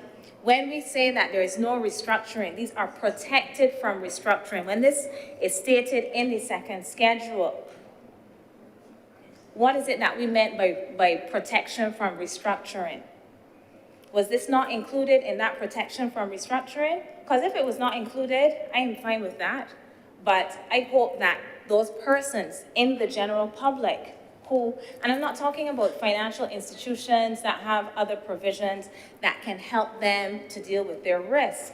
I am talking about those in the general public who heard the things that came from here and other places about how this was basically the best investment you can find because of the interest rate at 4.5%. You can't get better than this. You're going to get your money back after 5 years. I did not hear at any point you're going to get your money back after 5 years unless there's a natural disaster that means that X, Y, and Z. You're going to get these semi-annual interest payments except in the event of a natural disaster, which again, I'm not saying is problematic. I am just asking if this was clearly communicated to people or if this amendment changes that. Now, I am aware, and I did attempt to pull down the legislation that deals with the, what's it called? The debt. If I can get to the top of the document, I'll give you the name. Excuse me, Mr. President.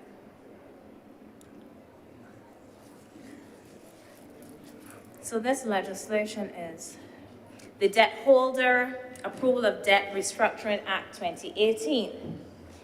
And in that legislation, in the second schedule, there is this provision here that also has a natural disaster clause. It speaks about the exchange of instruments to be issued to institutions as part of the exchange offer. Series B, Series D instruments will include a clause that will offer both creditors and the government some protection against future debt distress, and it goes on. It does provide for this in here, and this is in the second schedule, as I mentioned, that provides particulars on the nature of the debt restructuring. Debt restructuring proposals for institutions, that is part 2. So that is in there. But again, that is my area of concern. As I said in the previous debate on the parent legislation, I will not re-debate it at all. But those investing need to be careful and need to be able to make proper evaluations of what they are entering. Why am I saying this?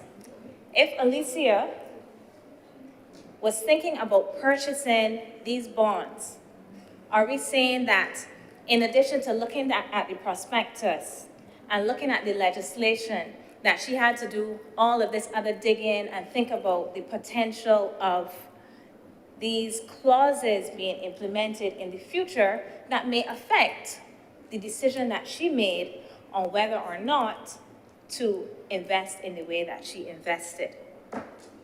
So again, I would appeal to persons who are thinking about things such as investing, whether it is in government paper or otherwise, to be sure that you make your risk calculations and evaluations on the basis of all available information, not on the basis of sentiment.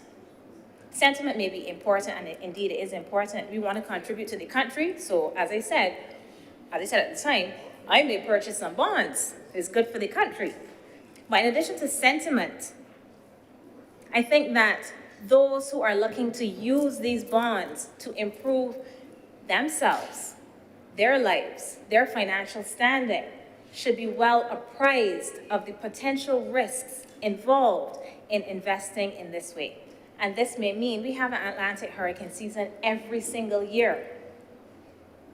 So it can mean that in any year, if we do have a serious natural disaster that causes these things to be invoked, persons may face some unexpected circumstances.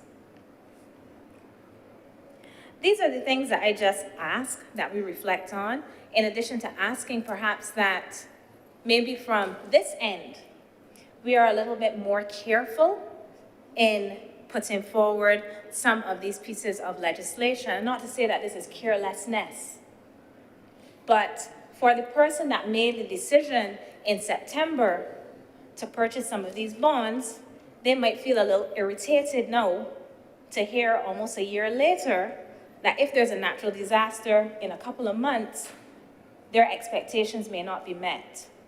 So if this is an oversight and omission from the past, I would really want to implore those who are in positions to write some of these things to think about the implications of such actions. Clearly, those who are purchasing bonds from today onward will have an appreciation of what is involved. But those who went before, I don't know how they, persons such as Alicia, may feel about this. Mr. President, those are my brief words, and I thank you. Thank you very much, Senator Dr. Hines. The speakers, Senator Cummings. Thank you very much, Mr. President. I want to acknowledge the two honorable senators who have spoken before and to take due cognizance first of the comment made by Senator Dr. Drake, Emeritus, Honorable. I'm not even sure how we christening her in this way, but Senator Drake spoke in great detail about many of the things that, like Dr. Hines, excite me as an international relations practitioner myself. So this is the kind of conversation that is important for us to evolve as we develop these national conversations on debt financing, development financing, global North versus global South relationships and the financing arrangements that go into that. And I think, Mr. President, Senator Drake spoke correctly, and we did not go into an elaboration of how that is being developed. We have, first of all, the Bridgetown Initiative, and that is something that came out of the leaders of the Global South in particular, and the leaders of the international financial institutions assembling here in Barbados last summer to be able to have a conversation. And I remember, Mr. President, I'm a little traumatized now about it, but I was not at that session, but I met the Deputy Secretary General of the United Nations, who was on Kadooment Day, because I was on the road in my costume, and I met her on that day with Prime Minister, and she stayed on for the balance of crop over. But they had come in, and they had come and had a ball, correct? And they came in and had these detailed conversations on the Bridgetown Initiative, which originated in those talks and has taken off globally, Mr. President. We have now the latest version of the Bridgetown Initiative, which is Bridgetown Initiative 2.0. And so this is the heart of the conversation, Mr. President, that Prime Minister Motley is leading, as described by Senator Drake and then Dr. Hines, about what the international community needs to be talking about in terms of the reform of the international financial institution architecture, financing for the issues of climate, financing for the issues of the development of small island states, developing countries. We talked also about issues relating, very recently, Prime Minister in Washington, when she spoke about interest rates, talks about how countries would have been able to access financing to get them through the exigencies of COVID-19 and dealing with the pandemic. And then the interest rate reverts and changes, or they make changes which are going to affect developing countries. And now you have Prime Minister and others calling globally for financing such as that to be ring-fenced and exempted from interest rate appreciation, because those are all critical conversations. Mr. President, I know that we also have had an extensive global debate over an extended period of time about dollarization, baskets of currencies, whether or not that's something that we needed to be able to do. You've seen some countries that have unpegged their currency from the US dollar, and they're functioned in a certain way. It's not necessarily worked in the way in which they have intended, but these are all a part of the conversation. And one thing that I am confident in, Mr. President, is that We are led by a prime minister who understands them to be real issues and who is spending a lot of time. And honestly, you hear people talking all the time about her travel. Prime Minister will tell you she does not like to travel and she does not like to put her body through the grueling nature, especially of transatlantic travel. She really doesn't like it. It's hard, and the only people who think that traveling for business is fun are those who don't travel on business. The rigor of traveling on business is nothing that people look forward to. You put yourselves through the rigor. I have been in January, Mr. President, I went all the way to Abu Dhabi. I saw nothing outside of my hotel, on my way to the hotel and on my way back. I saw nothing, literally. And that is the case in most instances when you travel on official business.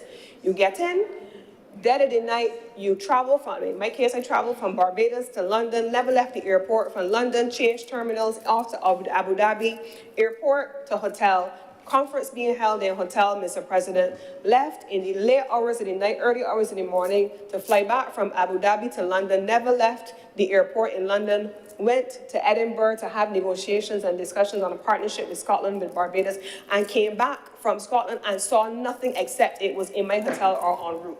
Prime Minister is not out there on a jaunt going to talk about these kinds of things because international travel for business is fun. It is not. And so the notion that Prime Minister and others in her government are walking the length and the breadth of the globe. We hear the upcoming talks with the President of France, President Macron. There's a lot of conversation about prep for the UN General Assembly, and later on in the year, and I know the Deputy President is very much involved in the preparations for COP28 in November in Abu Dhabi. These are the central questions around financing development for small island developing states and what we are now calling large ocean states, because that's an entire conversation as well that has evolved and what we need to be talking about. So yes, these are all important issues, and I give the assurance to the members of the Senate and to the members of the public that the issues of how these macro policies affect people on the street occupy the attention of this government in every possible respect. We do not take any decision lightly. The reform of the financial architecture translates into national policy-making space, and it translates into improvements in lives and quality of lives for Barbadians. That is what we have come to office as a government to do. That is what we wake up every day and come to work to do. That is sometimes what we don't sleep at night and we stay away from our families sometimes in order to be able to do.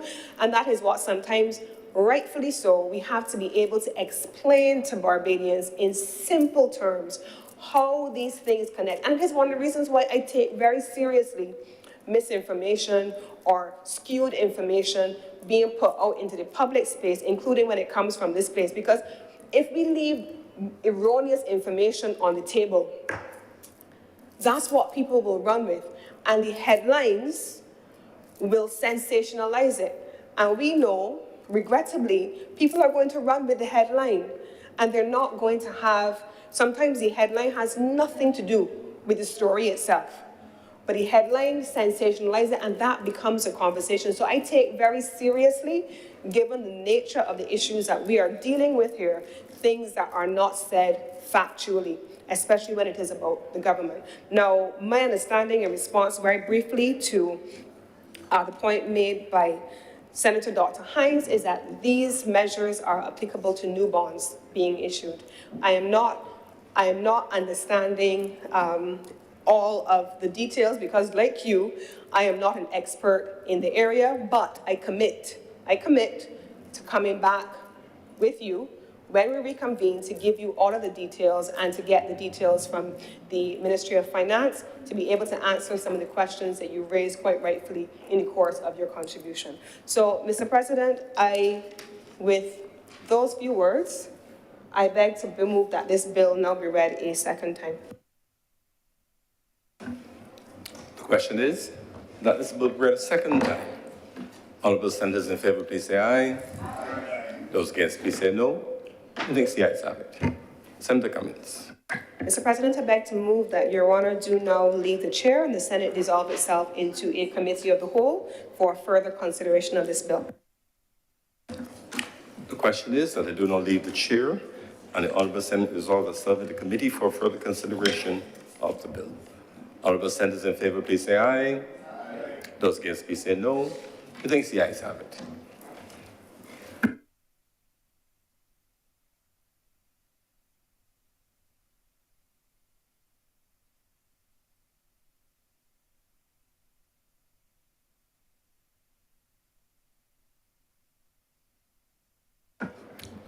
Senate is now in committee.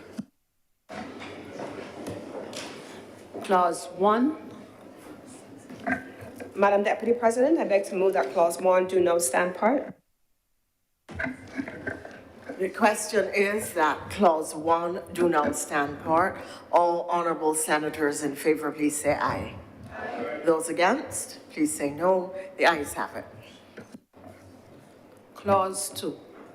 Madam Chair, I beg to move that Clause 2 do not stand part.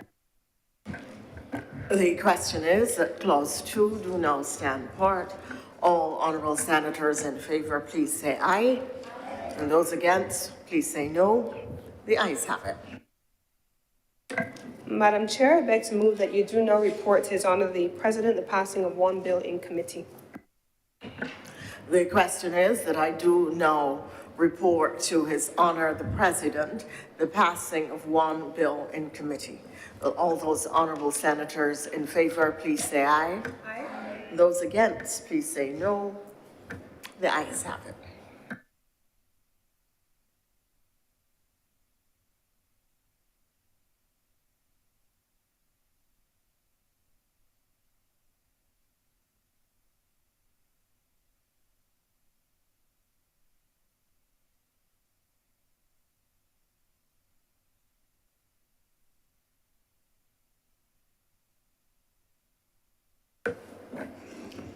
The chairman has reported to me the passing of one bill in committee.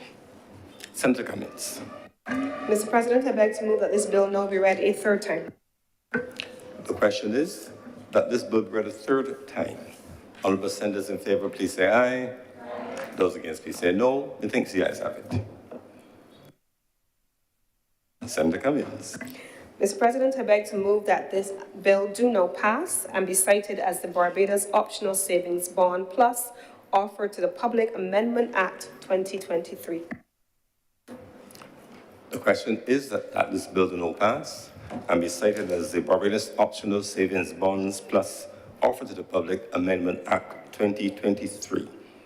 Honourable senators in favour, please say aye. Aye. Those against, please say no. Methinks the ayes have it. This bill is now passed and so cited.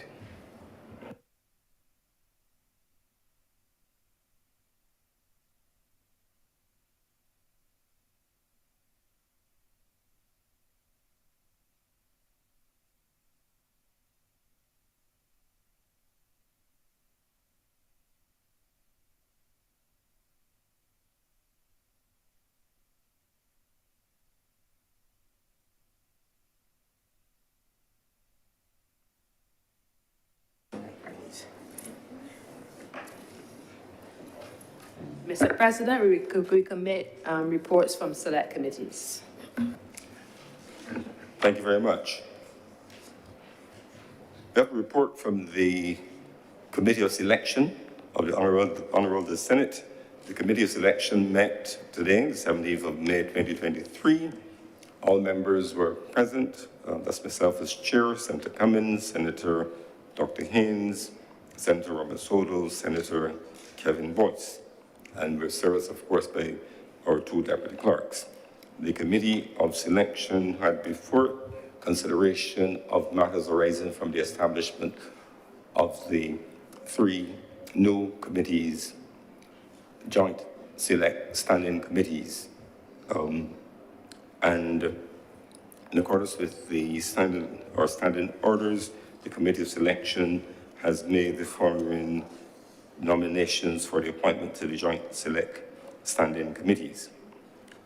The Committee on Governance and Policy Matters, Senator Dr. Haynes, Senator Nurse, and Senator Andretti Boyce. And of course, you recall that there are three members to be nominated from the Senate. to join the members from the House of Assembly on those joint committees. The Committee on Economic and Productive Sectors, Senator Malalu, Senator Drakes, and Senator Dr. Haynes. The Committee on Social Sector and the Environment, Senator Dr. Brathwaite, Senator Reverend Canon Dr. Rogers, and Senator King. That's the report of the Selection Committee in relation to the nominations which will go from the Honorable Senate to the Honorable House of Assembly for the full constitution of those committees.